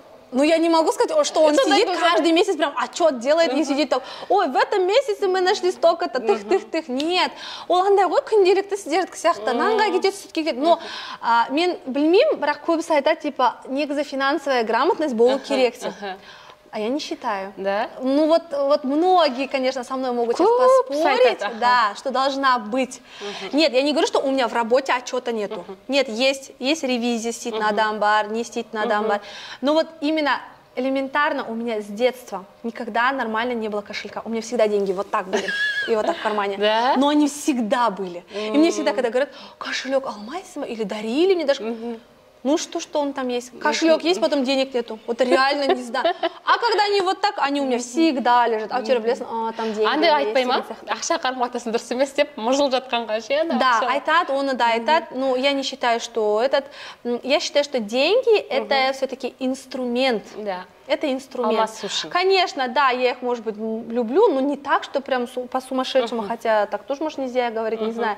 Но я считаю, что ол инструмент для того, чтобы достигать своих целей, каких-то своих там нужды, да, например, там, нан аламыз, машина аламыз, не аламыз, и, ну, вот, сондай алмасатын дүние ғой енді. Алмасатын дүние. А так прям, что прям вот, мен соған нетіп, нет. Андай, сонда андай қоймайсыз ба, мысалы, науайдан андай расход болды, нандай кетті. Ой, нет, это плохо кончится. Да, у вас у всех волосы побелеют. У нас потому что все деньги уходят на еду. Если вы не знали, дорогие мои друзья, менің бүкіл ақшам тамаққа кетеді. Мен сіздерге сразу айтайын, менің және мен отбасыма, потому что мы любим, просто нереально любим покушать. Зато тамақ, еще раз тамақ. Это ужас какой-то, просто какой-то кошмар. Мы даже столько на одежду, наверное, не тратим, сколько мы на еду тратим. Это реально, это просто трэш. Честно, она жоқ бізде ғой. Она была тоже Дольче Габбана, Луи Виттон, да, и там на курица свежая деп тұрса. Конечно, курица, какой Луи Виттон дейміз ғой. У меня все дети побегут, и мен мамам айтады ғой, мамам айтады, аштық келсе сен балаларың бірінші жеп қойды сен дейді. Я говорю, жарайды, мам, қойшы, пожалуйста. Балаларың сондайға үйрен қалың ғой. Да, они все любят вкусно поесть, они прям все любят, не знаю, и у меня сын такой, и, между прочим, из всех них Мағжан у нас прям такой, прям, таңдап қалған. Да? Таңдаған еді, прям жоқ болса енді жей тамалы жоқтан маған үстіп қарап, нервы ұстап. Но он прям, я ему всегда там, в гостиницах тоқтайсың ғой, всегда говорю, что, кашу или жұмыртқа? И то, и другое. Ені омлет, прям заказ береді ғой, сол сияқты нәрсе. Өзіңіз баптап үйреткенсіз ғой, иә, балаларыңызды күштілеп? Нет, баптап үйреткен өздері вкустары сондай ма? Өздері вкусында. Я не такая мама, которая там, ой, бисквит нельзя, шастан бастап, там печеуге болады, только ондай емеспін, мүлден. Я, например, когда у меня Мағжаннан кейін Фирдаус туды, вы не поверите, я, наверное, такая ужасная мама, но мен андай жаңағы күйеу мама айтқандай, Мағжанға бірінші маға для меня был, чтобы Мағжан сытый был. А екінші бала еңбектеп жүрсе де ана столды өйстіп столда жеп жүреді. Сұққа алады столдан, соны столдың астынан алады, жей береді. Но для меня было, вот совестно было, что моя совесть чиста была, это Мағжан должен поесть, потом все остальные. Вы хоть все с голода умрите, но он должен поесть. И вот у нас вот так было. И соған мен, зато, білесіздер ма, соның арқасында мен балаларым еті тірі. Выживать это үйренесіз. Они выживание унесут. Что один, что второй, что третий. Зато они шустрые больше. А сейчас уже, когда Мағжан өткен сайын, вот, да, мен уже как-то андай там, Мағжан, все, я ничего не знаю, сам кушай. Енді оны сөйтіп үйретіп жатырмын. Потому что я понимаю, что вот опять-таки мы слишком, жаңағы мама айтқандай, сюсюкаемся с ними. Да, и оказывается так делать нельзя. Енді у меня сейчас Мағжанға, а у Мағжана на меня сейчас глаза горят, и нервы стоят. Мамаға не болды деп Да, а я говорю, ничего страшного, өлмейсің, давай, жейсің, давай деп. Күшті. Так, Жанар ханым, бренд дедіңіз ғой жаңа, Луи Виттон десе, мен курица таңдаймын. Вообще қызықпайсыз ба брендке?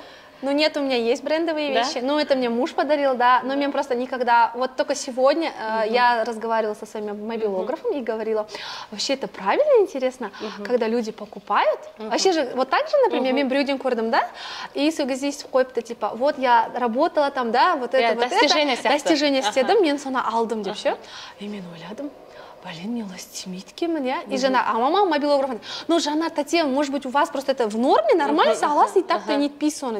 Я говорю, не знаю. Но у меня брендовых вещей, например, именно из вещей болсақ, бірақ затым ғана брендовый, это мне муж подарил сумку Луи Виттон. И то я там долго думала, он говорит, давай я тебе возьму. Қош, ана ақшаға столько сумок можно купить. Я говорю, он такой говорит, нет, ты должна. Ну, на самом деле, оказывается, маған бір стилист айтқан, сіз алыңыз. Я говорю, да что изменится? Ну, что может, сумку купишь, измениться? Ну, что может измениться? Изменится. Вот ты купи, потом маған даты сол сөзі қызық болды, не столько сумка. Өзгерді ма? Да, өзгерді. Самооценка ма? Самооценка болғанда, я себе позволять еткенсің, оказывается. Потому что машина, андай-мындай, мен ондайға қызығам, но видите, я в такой семье росла, у нас всегда машины были. Это норма сізге? Это для меня вообще норма была. И как-то я особо не парилась насчет этого. И я 18 лет сама за руль села, меня никто не учил, потому что у меня папа вот в органах работал. Они даже мне велосипед не покупали, потому что они думали, что я обязательно под машину упаду. И мен, вот когда я купила машину, все это, я сама прям села и поехала. Прям ішім, конечно, қатып қалды да. Бірақ мен айттым, мені ешкім үйретпейді, жігітім де үйретпейді, не дай Аллах, там, конечно, мен там, еще что-то. Я села, жеңгем қасыма отырды, и я поехала. Все машины, что делали, я то и самое делала. Она неге автоматқа отырып алды. Автошкола бармай қойып үйреніп алыңдар десе. Қайдағы автошкола вообще сама, потому что мен өзіме цель қойдым. Либо сейчас, либо никогда дедім. Все, бітті. Конечно, мен газ тормоз басып неттім, но я самое больше всего боялась никогда просто, а когда светофорға таянған, и светофорға таянған кезде, что другие делают? Направо, мне надо налево, но я направо поворачиваюсь все равно. Сөйтіп үйреніп кеттік. Сөйтіп адам боласың дейді ғой, сол сияқты. Ал енді неге жаңағы брендке келетін болсақ, ну не знаю, вот такого прям, наверное, особо у меня прям махаббата нет. Иногда нет, хочется. Иногда не хочется. Ну, прям такого, чтобы я бредить, прям нет такого у меня. Мысалы, сіз табыс аласыз ғой, сол өзіңізге позволять етіп ала аласыз ба? Позволять это. Ну, мен недвижимостьқа қызығады больше недвижимость, там квартиры, жаңағындай машинаның өзі и то опасно ғой, оны аласың, ертең соғып алсаң, ойбой, сосын отырады ішін ашып деп. Я больше, наверное, за как-то неге недвижимостьқа, потому что ол ертең балаларына қалады деп. Ну, хотя тоже опять-таки, вот, например, вот купишь, вот мы купили там квартиру в Алмате, а потом сижу и думаю, вот так сейчас, землетрясение, бүгін бар, ертең жоқ, вообще все это, как говорится, временный например. Поэтому, ну, не знаю. Вообще, я очень сильно, что я люблю, это путешествовать. Вот сосрак. Вот. Я очень, да. Ну, я вообще стараюсь путешествовать, мен прям өзіме цель қоямын, всегда жылына 3 рет шетелге шығу. И она жила 3 рет шықтым, но 3-ші рет это был в Ташкент, и я мужу говорю, это не считается здесь. Он говорит, как не считается? Это же Ташкент. Я говорю, не считается это, деп. Блин, а вообще я хотела в январда мен хотела прям неге Таиланд бір жаққа баруға. Но так как какое-то вот обстоятельство там было, что балалармен нельзя, там такое, там, типа, балалар ұрлайды, мен естігенде у меня она ата-ананың стрессін мен почему-то на себя приняла. Прям, я прям пережила, когда я услышала это прям. И потому что мне еще күйеуім айтады, вот ты представь, ты поехал отдыхать, а у тебя вот такое горе, говорит, сен балаларсыз келсең. И у меня такой, прям пережила этот стресс, и мен январда айттым, пас мамам болсын, я никуда не поеду. Но из-за того, что я не поехала, хотя бы мне нужно было без детей поехать, потому что мне так тяжело было. Именно мен путешествиеден қаншама энергия алам, прям күшті. Мен қызығам анандай не зданияларға емес, мен андай природасына барып. Типа ана пілді ұстап, қояндарды ұстап, көріш мен ана животный мирді құшақтап, прям андай мен энергия алам кәдімгідей. Суға барып сондай күшті. И, естественно, этого не было, и маған осы у меня прям вот март месяц, после 8 марта у меня прям қиын болды, потому что у меня прям как будто ресурс закончился. Сіз енді дәмеленіп те қалдыңыз ғой, бір жағынан барам деген сияқты, намерение тоже болды ғой. Да, вот это тоже, наверное, и у меня вот это вот не произошло, и у меня вот немножко был стресс, честно говоря. Я вот буквально в Алмату съездила, у меня был реальный стресс. Но мен келдім, мен жұмысқа қайтып подсоединилась, и у меня, короче, все стало классно. Стресс бәрі қалды. Я стресс сразу бәрі кетті, да, күшті болып қалды, білмеймін, не знаю. Қандай жерлерге барғыз? Біз ба, шетелде? Шетелде вообще шықтық. Ну, мы были в Дубае, в Турции были, в Китае были, в Таиланде были, Европада болдым. Европада только уже ұлыммен, правда, конечно, была, но все равно мы с ним в выходные там гуляли, ходили. Пусть даже это будет на автобусах, потому что там же рядом все прям жақын-жақын. Вот, тағы жаққа бардық. Что ғой, Египетке бармаппыз, а так остальное. Египетке барымыз келді, но я постоянно говорю, нет, не хочу, потому что мне кажется, там нечего смотреть. Топрақ деп. Я топрақ, ну что я с топрака возьму? А там хоть деревья, там хоть их обнимешь, зелень деп. А мына жерде топрақ қой, что не хочу деймін, да? Барым келмейді екен. А так вот Турция, Дубай, прям енді жақсы ұнайды маған. Вот Таиландта мен вообще много эмоций взяла. Прям мен ана островтарына келген кезде мен ана Баунти сияқты нені көрген кезде ойладым, это же жизнь деп, прям анандай, у меня столько восторг. Мен күйеуім андай спокойно, да ма? Эмоция. Не болды, сонша деп мен айтамын сен түсінбейсің, ты не понимаешь, это так прекрасно, вообще, у меня столько вдохновения было, и я приехала потом, естественно, на работе уже, хочешь творить, что-то делать, да, сондай күшті болды. Поэтому аман есен босансақ обязательно, я думаю, что я, наверное, долго не буду ждать, дней 40 подождем, Алла қаласа, балам закрепнет, то все, и потом поедем отдыхать, потому что отдыхать, это, конечно, это вообще...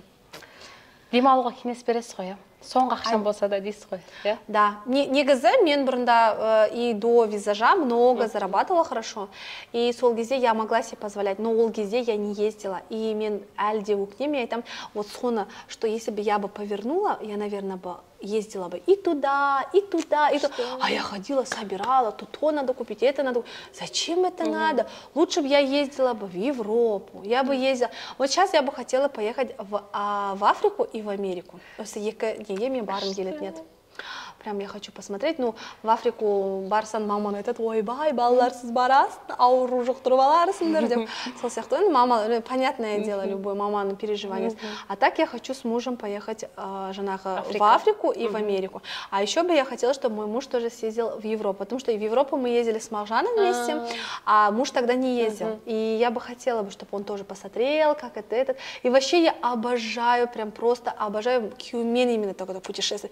Когда мы без детей или бірақ баламен барамыз, например, сөйтіп кайфовать еткен күшті. Нам ничего не надо, мы там катаемся, ездим, по берегу ходим, сондай күшті, жақсы көремін. Бүкіл әйел нормально төлеймін, мен негізі шетелге шығу.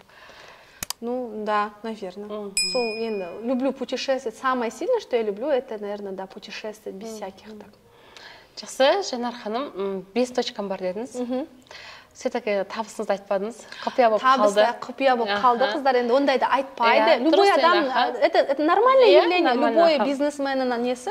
Табамын жақсы, нормально, шүкір, маған жетеді, жеткілікті. Я хочу еще поднять средний чек, хочу поднять саму продажу, кассу, само собой. Ничего невозможного не бывает, я вам сразу скажу, да. Даже элементарно люди, которые продают клубнику в шоколаде, поверьте мне, если вам надо будет, вы можете, которую я, например, кассу делаю, и вы можете это делать. Мен оны көзім жетті, бір инстаграмнан, тиктоктан бір қыздан көрдім. Сондай бір нәрсе сатады да, клубника шоколад емес, енді басқа бір нәрсе. И сол кезде анандай келем десе, форчикадан келеді деген сияқты, там столько заказов у нее было. И она в один день все это готовила. И она может это сделать за один день, например, кассу, как там, мы за месяц там, может, делаем деген сияқты. Негізі, кәсіп, кез келген кәсіптің өзінің берекесі, ризығы болады ғой. Главное, ниет болса дұрыс дейсіз ғой. Жақсы, қараңыз, командаңызда қазір неше адам жұмыс істейді? Так, 5 точек, это значит 5 продавцов, 1, 2, 7, 8, ну, 8 человек без меня, всех задам. Командаңызды басқару қиын ба? Или андай не қоясыз ба, например, талап, шарт деген сияқты жұмысқа алатын кезде ше? Да, обязательно. Қиын ба негізінде одан табу? Ондай адам, да нет, орысша қазақша білу ең бастысы маған. Это обязательно прям орысша қазақша білу керек. Спокойно сөйлеу керек, сосын коммуникабельная, не истеричка, воспитанная. Воспитанная это вот тоже прям вот такой прям большая галочка, потому что сейчас, қазіргі заманда, молодежь, они не воспитаны некоторые, и они иногда путают, когда им делаешь замечания, ол еркелік сияқты воспринимает, и почему-то мне начинает свой характер показывать. Ну, дорогая, ты пришла на работу, и я тебе плачу нормальные деньги, и если ты в корпорации бы работала, тебе бы сказали бы до свидания, сол сияқты. И у нас, например, система штрафов тоже есть. Конечно, я не тот человек, который постоянно хочет штрафовать. Нет, это вообще не в моих правилах. Просто, если адам қалып келсе күнде, да, ну, я считаю, что уже, знаешь, бір рет, екі рет, үш рет қалды, если уже бесконечно қала берсе, все, просто до свидания. Мне не нужны ее штрафы, он зарплатасы келемес. Алдама, пожалуйста, кетші, просто освободи меня и не порт мой коллектив. И вот эти сплетни, усек, өйткені әйел жұмыс деген жерде білесіз ғой, вечный әңгіме. А я такой ненавижу, мен сразу айтам, что-то не устраивает, звоните мне, говорите мне, вот это меня не устраивает в коллективе, вот то-то, то-то, например, все. А вот эти лишние усеки, әңгіме, вот это мне не нравится. И поэтому мне надо сразу, ну, как шк-шк, алып тастаймын. Тіл табысы оңай ма негізі коллективпен? Ну, у меня, в принципе, вот я же говорю, опять-таки, когда человек воспитанный адам іздейді, сол кезде мен даже замечание істесем, да, хорошо тәте дейді да олар, оғарып, как сказать, себе делают заметку и все. И уже нетпейт, как сказать, не огрызаются. Саған қайтары, сөз қайтармайды. Жаңағы консультанттарыңыз бар ғой, тура сіз сияқты сөйлейді бәрі, өзіңіз үйретесіз ғой. Потому что өзім үйретемін біріншіден, екіншіден енді это же их воспитание же. Они даже мне сами приходят, говорят, Татьяна, мы ходили, а там так не обслуживали. Я говорю, ну вот видишь, говорю, потому что это ты. Она может с собой гордиться, что это она такая, а что они не такие. Это же тоже вызовет большой плюс. Она себя в обществе будет вести по-другому завтра. Она не будет как базарная бабка. Брюда жамандав, а вот там вот такое-то продают, а здесь вот такое. Мои продавцы так не будут делать. Потому что их воспитание им не позволит уже. Это тоже играет огромную роль, я так считаю. Андай қиын клиенттер келсе ма? Сол кезде сіздің бойыңыздағы қандай қасиет көмектеседі сол проблеманы шешуге? Коммуникабельность. Коммуникабельность, да. Болады, мен айтпаймын, что я всегда выхожу из этой ситуации победителем. Нет. Ну, проиграешь ты, например, скажем, ну, проиграешь, ничего страшного. Зато мои нервы будут целее. Понимаете? Это меня каждый, мне кажется, бизнесмен поймет. Ну, мен ойлаймын, адам, который, например, бывает же там кафеде, ресторанда отырып, хайвай шығарып кетті. Или, например, киімді сатып алды да, киді да, например, беріп кетті. Или косметиканы жақты да, ұнамай үйсі бір лақтырып кетті. Например, хотя ол заң бойынша, например, косметикада шамалы проще да, заң бойынша қайтарылмайды. Но, например, допустим, қайтарып да, скандал шығарып кетті. Сіз ойлайсыз ба, сол адам, оған бәрі солай рук спускается, все нормально. Ну, хорошо, ол маған келіп сөйтіп істеп кетті. Ол по-любому үйіне барады, әйтеуір бір жұмысында, по-любому одан шығады ол. Ол даже элементарно біз таңертең хайваймен шығып біреуге бір нәрсе деп нетіп кетсек, кешке келеді, бізге сол айқай қайтып келеді. Это закон. Это бумеранг, это закон, он по-любому қайтып келеді. Поэтому перед тем, как А сказать, надо подумать, что потом будет Б. А чтобы этого Б не было, надо А свое немножко проглотить, свое эго, и немножко туда позашивать. Бойыңыздағы сол қасиетіңіз көмектеседі, сіздің? Ну, да. Ну, вот сейчас вот токсикоз, а так нормально. Чуть-чуть гормоны сейчас. Нет, реально, вот что беременность, у меня прям какой-то токсикоз, не токсикоз, а этот гормоны плещут. А так я вообще спокойная была. Ну, киуме там, еще чуть-чуть потерпи, еще чуть-чуть, все нормально, я буду самый одуванчик. Ну, қазір түсінемін, что, оказывается, все равно гормоны, есть гормоны, это природа. Кәсіпте минусқа кеткен кезіңіз болды ма? Прям провал болған. Неудачный болған. Да, болды. Мысалы, косметикалар алдыңыз, тупо ешкім алмай қалды. Да, было такое. Болды. Не косметика. Вот опять-таки, ну, это совет мой другим девочкам. Не надо заниматься тем, чем вы не можете заниматься, то, что вы не любите, и думать, что у нее получилось, значит, у меня тоже получится. Это тоже не бывает. Завезла я гель-лаки, лак-трава. И оно у меня до сих пор стоит. Хоть бесплатно идите, забирайте, честное слово. Вот мне я даже, знаете, даже бесплатно делала, потому что у меня это был провал, я это приняла, да, все нормально, я не завожу. Но еще когда я даже работала, я давала заказ официально дистрибьюторлармен, знаете, даже с этим человеком работать мне было тяжело, потому что она такая была противная, да, мне надо дистрибьюторлармен жұмыс істей алмайды екенмін. Каждый раз заказ берген кезде я прям глотала свое эго, надо уйти, деп все сондай.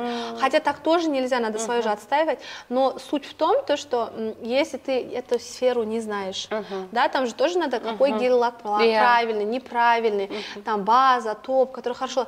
Если это не твое, не надо мучить одно место, потому что әйтеуір біреуде жүріп жатыр. Жанарада косметика күшті жүріп жатыр. Я знаете, сколько такого слышу? Вот она, вот у нее байып кетті, шіріп кетті. Вы знаете, сколько я сплю в день, часов на то пошло? Я мало сплю, но с сегодняшнего дня, а со вчерашнего дня теперь много буду спать, Дима. Я вчера себе приняла решение, что я в 10 буду ложиться спать. Но суть в том, что, потому что я выкладываюсь, я люблю это, понимаете? А люди думают, что это так легко и просто. Сейчас я вот заработаю, сяду за машину, поеду, и будет все классно. Ничего подобного, девочки. Надо пахать. Любой жұмыста, мен косметикам болсын, киім болсын, еще что-то другое. Везде надо пахать. А то все думают, что легко и просто. Ничего легко и просто не бывает. Только сыр в мышеловке бывает. Мысалы, провал болғанда да, оны көтере алу керек деп ойлаймын. Это же норма, по идее. Да? Это норма. Опыт. Это опыт, да, это опыт в то, что не нужно лезть. Для меня это был опыт. Ну, конечно, это мне так легко говорить, потому что у меня енді басқа бизнес нажал болсын. Например, когда прогораете. Но, опять-таки, когда вы сильно прогораете, вы не забывайте, что вы еще больше растете. Вы потом делаете для себя выводы и еще больше можете вырасти. Просто надо это нормально принять вот так тоже, и потом еще больше күшті өседі. Айтылу керек, подкастының бас демеушісі Биллион Роз гүлдер сату орталығына үлкен алғысымызды білдіреміз. Әрқашанда гүлдеріңізбен әдемі қыз-келіншектерді қуантып жүре беріңіздер.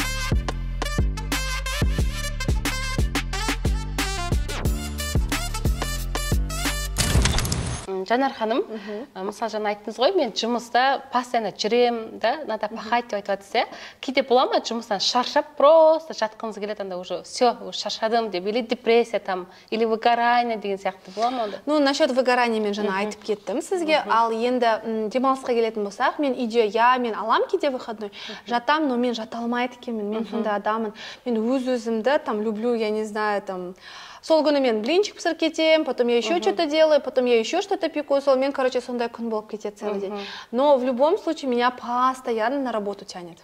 Потому что мен ойлаймын, что мен жұмысқа шыққан кезде, мен жұмыстан энергия алам. Адамдар сізден энергия алса, сіз жұмыстан.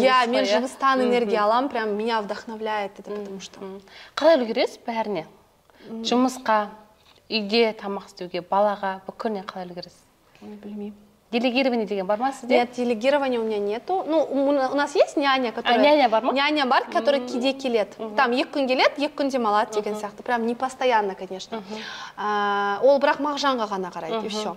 А вот чтобы кушать, готовить, дома убираться, нет, такого у нас нету. Мы все это сами делаем. Конечно, сложно. Мен племянниктарым бар, соларды просить етем, келіңдер, өйткені үлкен үй болғасын, үстінде жинау керек, астында жинау керек. Они как раз у меня школьники, я говорю, давайте я вам заплачу, давайте работайте, как я в свое время. Потому что если мне бы в свое время, например, школа кезінде, если так предложили бы, я бы с удовольствием работала. Такого тогда не было, такой роскоши. И сейчас, естественно, мен, например, қуана ойлаймын да, балаларға вообще күшті ғой. Келеді, екеу там племянниктарым жинастырады, үйтеді, бүйтеді. Ол тамақ, пицца, анау, ол и так-то ғой, кроме отдельной оплаты. Сондықтан, ну вот они только помогают. Но кушать, готовить я только сама готовлю, потому что мен енем, мамам, да, яғни, она мне всегда говорит, кушать ты сама отвечаешь, потому что ол кісі тамаққа жоқ емес, енді бар, ет андай мындай күшті нетеді, конечно, но вот тамаққа келгенде я сама все готовлю. Но қазіргі таңда үйіңізде енешкаңыз қарайды ғой, балаларға да? Балаларға да, кішкентай балаға, жаңағы Мұхаммадқа, который 2 жастағы ұлға, енем қарайды, өзі қарайды. 2 қыз, ол, получается, біреу мектепке барады, репетиторына барады, 2-ші қыз ол садикте целый день. Қазіргі таңда, қараңыз, кәсіп бастайын деп жүрген жастарға не айтасыз? Кәсіпкер болу оңай ма? Жолда? Өзіңіз енді кәсіпкер ретінде қандай совет бере аласыз жастарға? Кәсіпкер болу оңай емес. Мен сразу айтам. Почему? Потому что вы должны подумать. Казір вообще, если я вот сегодня только тоже об этом сидела и думала, что, ну вот сейчас же декларацию сдаем, да? Я думаю, наверное, весь Казахстан сдавал, наверное, декларацию. Потому что жай отырған үйде даже декрет, чтобы получить, мамы же все открывают, сейчас ИП, там, да? И мне кажется, все, наверное, декларацию сдавали. И, девочки, вот честно я вам скажу, стать предпринимателем, это, ну вот вы хоть убейте, это не каждому дано. Но если все-таки вы стали им, это не значит, что у вас не получится. У вас, возможно, получится, но нужно к этому подходить серьезно, а не так. О, я бизнесмен, была добра, сразу. Вот такой, ну не может быть вообще, отнюдь. Вы знаете, мен неге қызығам? Мен қызығам, вот когда в овощной Европе помидоры көрсе, они же очередь тұрады ғой, аналар картошканы алып салып атады, очередь нетіп атады, соған қызығам. Вот вы скажете, вот я люблю. Это о чем говорит, что адамдарда жұмыс қызып жатыр, ше? У них клиенты есть, ажиотаж. Вот этот смак, вот это люблю. И то же самое я люблю в нашей работе, когда у нас тоже на 8 марта, перед праздниками, да, там какие-то зарплаты, ажиотаж, вот я кайфую. Не кайфую от кассы, которые там, деньги или еще что-то, проверяешь кассу, сидишь, карту, о, сколько же мне упало. Нет, не от этого. Я кайфую от самого вот этого момента, понимаете? Но если вы зациклены на деньгах только, никакой предприниматель, мне кажется, это не может быть. Может быть, а может и не может быть. Да. Но все-таки больше надо от самого процесса кайфовать, от вот этого бизнеса. И поэтому я всегда говорю, если ты выбираете бизнес какой-то, то выбирайте его с любовью. Реально. Ойбай, она тырнақ істеп жатыр, ногти деп, пошла я на маникюр отучусь, хоть у меня какие-то деньги. Не надо, потому что это у вас продлится, ну, буквально 3-4 месяца, потом у вас аллергия начнется, потом у вас спина начнет болеть, потому что вы эту работу изначально не любили.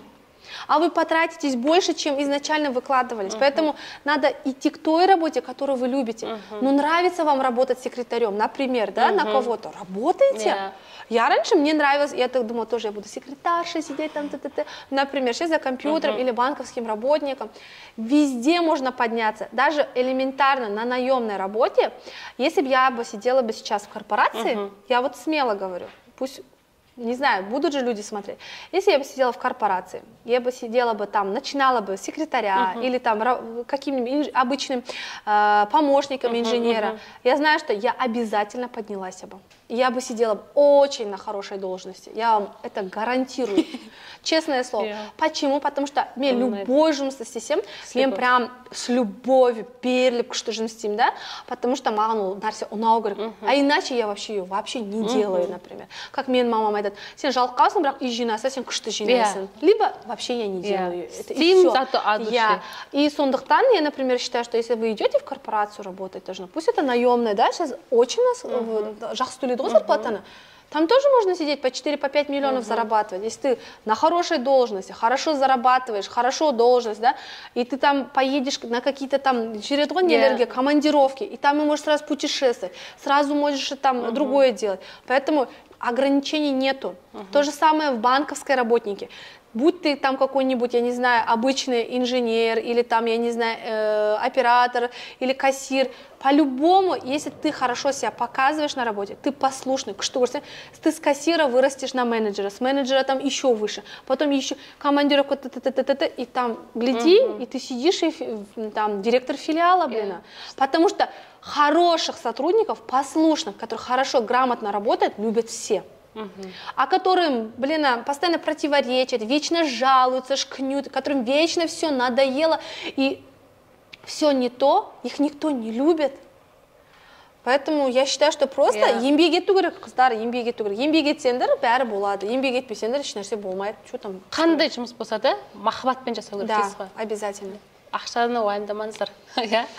Махаббатпен болған нәрседе бәрібір де ақша өзі болады. Ну вот элементарно, вот я вот даже скажу, вот Курцат, вы же знаете, все девочки, да, Шараим, просто сидела, продавала курс. Она продавала, сидела у Байконурда алдында, я до сих пор помню. Рекламная пауза десеңші, Курцатқа реклама. Курцат, точно. Коробку перевернула, поставила свои куртики и продавала. Я у нее пришла, купила. Она мне заказала рекламу. Реклама у меня платная. Я каждому не делаю рекламу, я сразу говорю. Я делаю только тем людям рекламу, которым, либо если я захочу, могу бесплатно сделать, просто тупо. Либо если маған қатты ұнаса зат, ол действительно, да. Почему? Потому что, опять-таки, моя аудитория будет это кушать. Моя аудитория это будет одевать. И зачем мне им вообще туфту гнать? И Курцатқа, например, я ей сразу сказала, я за тебя рекламу не возьму. Почему? Вопрос.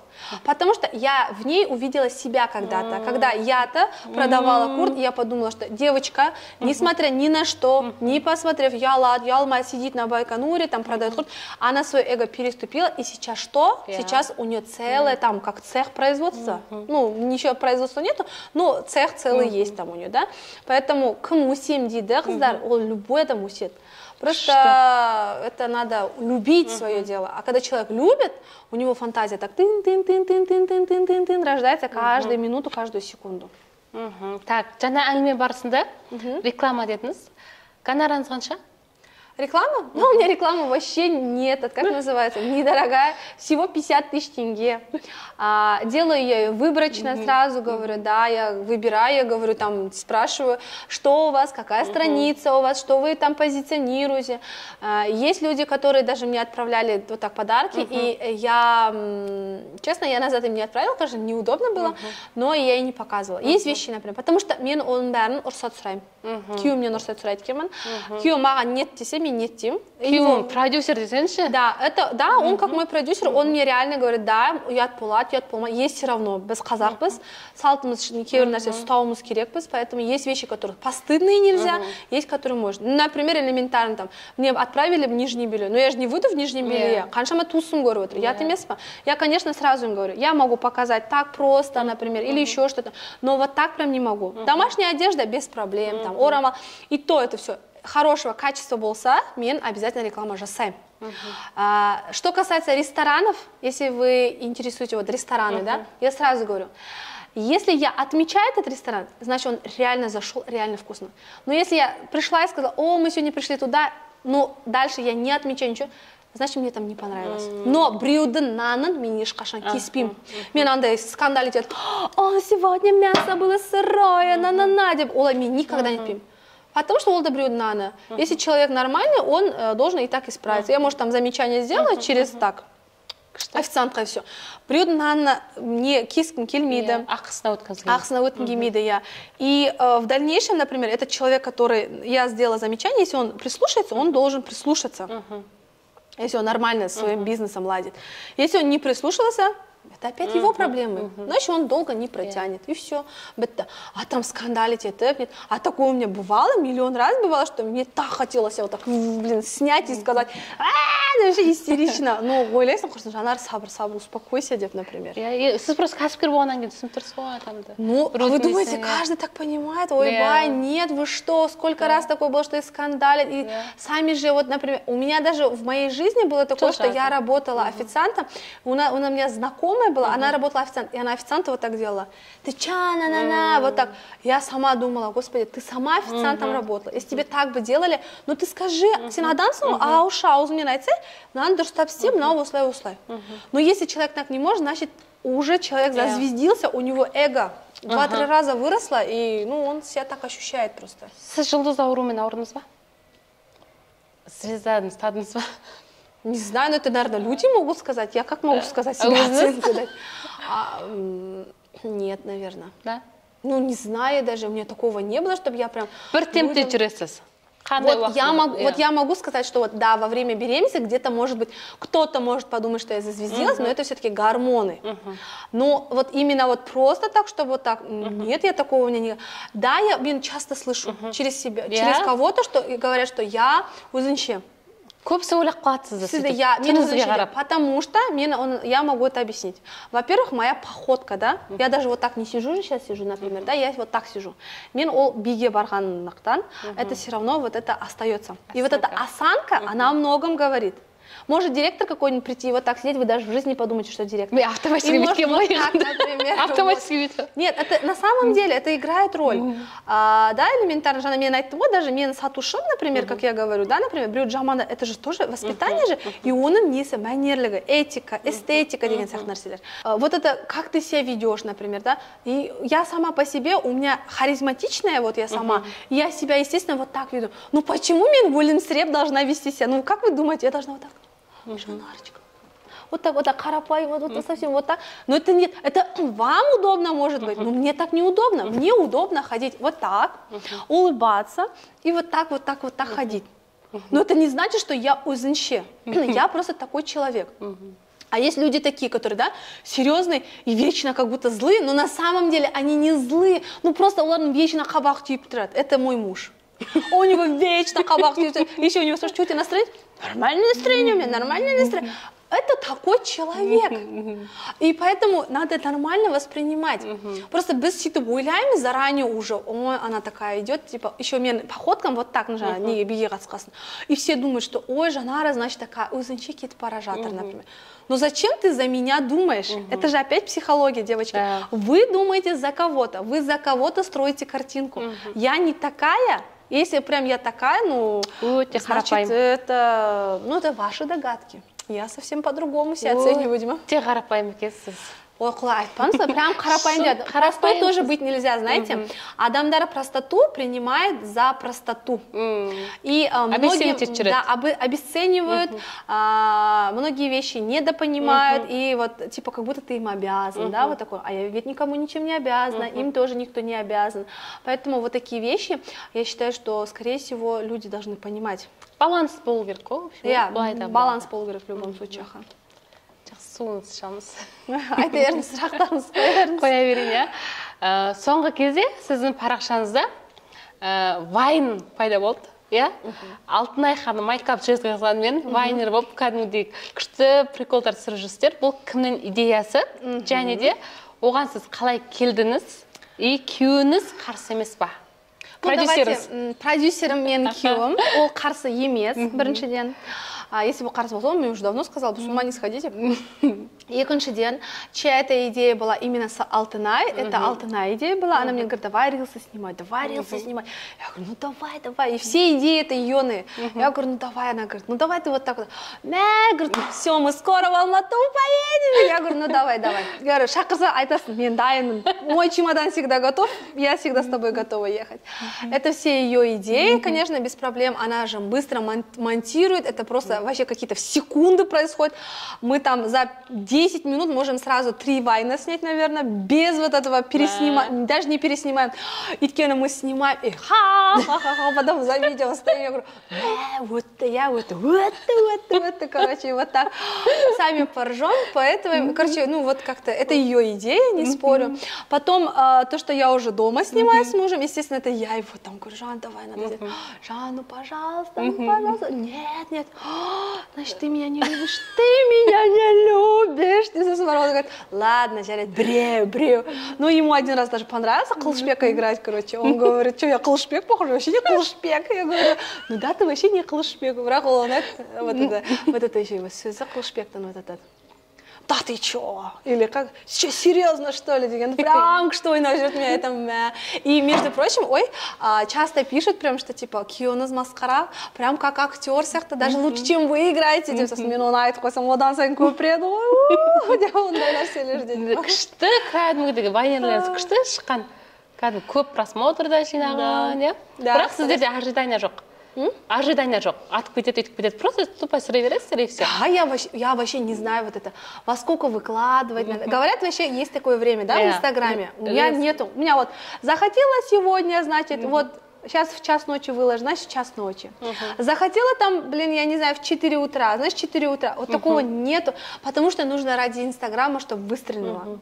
Главное, чтобы это вам нравилось. Если вам нравится, пожалуйста, лайкайте, пишите комментарии. Все. Для меня этого достаточно вот так. Пока еще туда не собираюсь куда-то, там, я не знаю, премию Оскар получать. Ну, когда, может быть, сіздердің арқаңызда алып қалармыз. Халық қолдаса. А так просто, ну, делаю для удовольствия, ради вас делаю, потому что, ну, если мне надо бы, я бы каждый день, наверное, только так рилстармен, нелермен, ну, лепила бы, да? Күшті андай коллаборация ретінде күшті кеткенше, күшті андай өзіңіздің товарыңыз да бар, и прикол да бар, прям контентке күшті кетіп тұр. Да, стараемся. Так, Жанар ханым, ең жақын досыңыз бар ма? Ең жақын ортада қалайсыз, мысалы, қазір қандай ортамен жүресіз, енді бірыңғай кәсіпкерлермен жүресіз бе, әлде бұрыннан кеткен достарыңызбен де араласасыз ба? Лучший мой друг, лучшая моя подруга, лучший мой человек – это мой муж. Это я вот так сейчас не буду девочек кого-то делить, но я скажу да. Лучший человек в моей жизни, и даже, ну, конечно, бірінші Алла Тағала. Кто-то потом ставит детей своих. Нет, я поставлю мужа. Муж, еще раз мой муж. Это человек, который мне всегда дает энергию. Человек, который маған қиын болыватса, он меня всегда поддержит. Денсаулығым болсын, былай болсын. Не знаю, он меня всегда во всем поддержит. И я просто благодарна, я просто вообще миллион раз Алла Тағала благодарна, что у меня такой золотой муж. Ну, реально, вот честно, это человек, с которым, ну, даже мне что-то будет плохо, мне что-то, только он меня поймет, он мне стакан воды подаст, ертең баларымыз кетет, бәрі, біреу байға шығады, біреу әйел алады. Қасында кім қалады сол кезде? Только байым. Поэтому күйеуім, да. И сондықтан я хочу, чтобы моя мечта, моя цель, я не знаю, мои желания, это чтобы я вместе с ним состарилась. Именно сол кісімен бірге қартайып, вместе за ручку держалась, и чтобы мы с ним были живы, здоровы и счастливы. Күшті баянды махаббат тілеймін сіздерге. Рахмет. Күшті гармония. Тағы да не айта аласыз? Қазір мені қараңыз, менің полноценный сізге қойылатын сұрақтарым почти аяқталып қалды. Толықтай сізді аша алдым деген ойдамын. Бірақ енді көріп жатқан халыққа, Жезқазған, Сәтбаев қаласының тұрғындарына, қыздарына, кәсіпкерлеріне, ерлі-зайыптыларға өзіңіздің тағы менен бұрын айтқыңыз келіп тұрған бір әңгімеңіз болса, можно қосуға. Не айтасыз? Не айтайын? Даже білмеймін. Өмір бірлет берлет, сондықтан өмірді күшті өмір сүріңіздер. Әр нәрсені, если хотите, делайте, пробуйте, ошибайтесь, ничего страшного. Споткнетесь, как мен бір бастығыма айтқан күшті. Сильный человек – это тот человек, который упадет, встанет, отряхнется и пойдет дальше. А слабый человек – это тот, который упадет, будет плакать, сидеть плакать, еще раз плакать. Поэтому будьте сильными, бұл өмір бірлет қана берілет, өмірді жақсы, сондай справедливо, күшті өмір сүріңіздер, пробуйте, не переживайте ни о чем. Если что-то хотите, вот я же говорю еще раз, обязательно пробуйте. Ничего нету таких вещей, которые адамның қолынан келмейді. Просто еңбек ету керек и все. Относитесь к людям так, как бы вы хотели бы, чтобы к вам относились. Вы знаете, бұл ең такой главный заповедь қойнегі, заповедь дейді, закон дейді. Потому что сен қалай относиться будешь, адамға тура сол адам саған сөйтіп относится. Ну, по крайней мере, у меня так. Если адам маған иіп төгіп, прямо надо нетсе, мен обязательно солай отвечу адамға, обязательно міндетті түрде, потому что у меня же как долг это будет. Ну, а если ты относишься не очень, ну, как тот человек может нормально относиться? Поэтому любой нәрседе, даже бизнес-то, не надо, ладно, сойдете. Сделай так, чтобы у тебя было вот классно, чтобы у тебя было, вот пришел к тебе, и тебе комфортно, у тебя классно. Сол кезде адам қайтып захочет вернется. Как я говорю, там, пусть даже этот будет там макияж стоит 50 тысяч тенге, я захочу вернуться туда, потому что там необычно. Я захочу пойти в тот спа-салон, где там мне реально вот встретят и классно будет. Да? Любой бизнес, да, перед тем, как, чтобы он зацвел и был успех, вы придите в свой бизнес, и пусть вас обслужат ваши сотрудники. Если вам комфортно максимально, значит, это классно. Ну, а если нет, значит, надо есть о чем подумать. Вот, это раз. Что касается, например, бизнеса, семьи, конечно, ставьте семью на первое место, потому что всегда в трудных ситуациях. Вот я же говорю, біргін бармыз, біргін жоқпыз, один день бизнес есть, второй нет. Рядом с вами только останется ваша семья. Цените свою семью, любите свою семью. Да, я не идеальна, и я тоже иногда бывает, что забываю где-то что-то этот. Но в любом случае всегда есть такой звоночек, так позвонил, да, и надо немножко уянып раз, и все, ну как бы этот. И ну үшінші этот тәубе деймін, қалай этот? Шүкіршілік ету, да. Шүкіршілік ету, всегда надо өзінде бұл қанағат болу керек, да, любой нәрседе. А не так, что только вот, деп. Қанағат болу керек. Сол, бақытты өмір сүріңіздер. Тағы не айтайын? Күшті, рахмет, негізі шақырғандарыңызға өте қуаныштымын, өте күшті болды деп ойлаймын. Я вообще даже не нервничала, спокойно сидела, спокойно общалась, потому что я считаю, что я сразу сказала, давайте вот так, на простой, на такой волне где-то, что как будто мы сидим дома, пьем чай, вот, да, например, и беседуем. И это самое-самое вот удобное. Может быть, где-то, конечно, я не права, может быть, где-то для вас что-то, может, жестко прозвучало, но я такая, какая я есть. Вот. А то, что я должна вам нравиться всем, это не обязательно. Вот. Что еще сказать? Айту керек подкастына қандай тілек айтасыз біздің ұжымға? Сіздерге тілейтінім тек қана процветание. Әрқашан осылай құлпыра беріңіздер, күшті бола берсін, әрқашан студияда, басқа күшті үлкен деңгейлерге жете беріңіздер. Сізді да мен прям қатты, я же прям вот так не знаю же, вот вы пригласили, я пришла, это мое второе интервью уже. Вот. И, честно, мне очень приятно, интересно. Мне не жалко делиться вообще с такой информацией. В принципе, я вам ничего такого сверхъестественного не сказала, просто я показала такая, какая я есть. Вот, да. С вами очень рада, что я познакомилась. Рахмет сізге көп-көп. Вот, тоже очень приятная девушка. Я тоже знаю, что сіз көп еңбек етесіз. Вообще, любой нәрсе еңбек етудің арқасында. Еңбек етсе адам обязательно чего-то достигает, да? Поэтому обязательно достигайте, не изменяйте своим целям, не изменяйте своим предпочтениям. Если вам кто-то что-то сказал, нет, не слушайте. Если ваше сердце подсказывает, значит это точка. Интуицияға сену дейсіз ғой? Да, интуицияға сену керек обязательно. Вот бывает чувство, это чуть не мое, блин, значит это не твое. А если это ты чувствуешь, что вот все, ну все классно, значит это твое. Значит надо брать, дерзать и рвать, короче. Жанар ханым, сізге көп рахмет. Бүгінгі подкастымыз күшті болды, прям бар ғой. Сіздің энергияңызбен біз де бүйтіп отырдық. Арқамызды түзеп, асанқамызды түзеп. Даже команда күшті отырды. Сізге алғысымыз білдіреміз. Бүгінгі подкастта шынайы болдыңыз. Прям күшті біздің жастарға, біздің тұрғындарға, кәсіпкерлерге бір түртіп алатын жақсы ойлар айттыңыз. Аллахым сізге разы болсын, кәсібіңізге береке тілейміз. Осындай визажиз, енді тек қана Жезқазған Сәтпаев қаласы бойынша емес, по Казахстану бренд болып қалыптасын. Аллах берсе, сол жақта сіздерді көре берейік. Отбасыңызға амандық тілейміз, командаңызға сабырлық тілейміз, көп табыс тілейміз. Өсе беріңіз, сізге көп рахмет. Сіздерге де көп рахмет мені тыңдағандарыңызға. Керек нәрсені алыңыздар, керек емес нәрсені құлақтан былай мимо жібере салыңыздар. Сосын құрметті көрермендер, біздің айтылу керек подкастымызбен бірге болғандарыңыз үшін алғысымыз шексіз. Енді Жанар ханым, спонтанно айтайын. Қазір астына комментарий жазған адамдарға не бере аласыз десеңізші? Комментарийға. Күшті айтқан.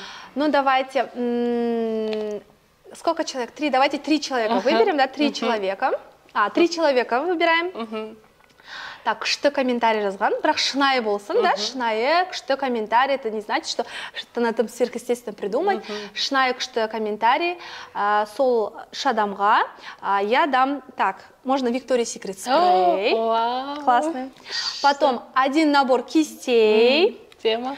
И давайте, так, ну и можно будет шампунь и кондиционер Космо, наш популярнейший, девочки. В общем, значит, Victoria's Secret, еще раз повторяемся, второе, что я сказала, набор кистей.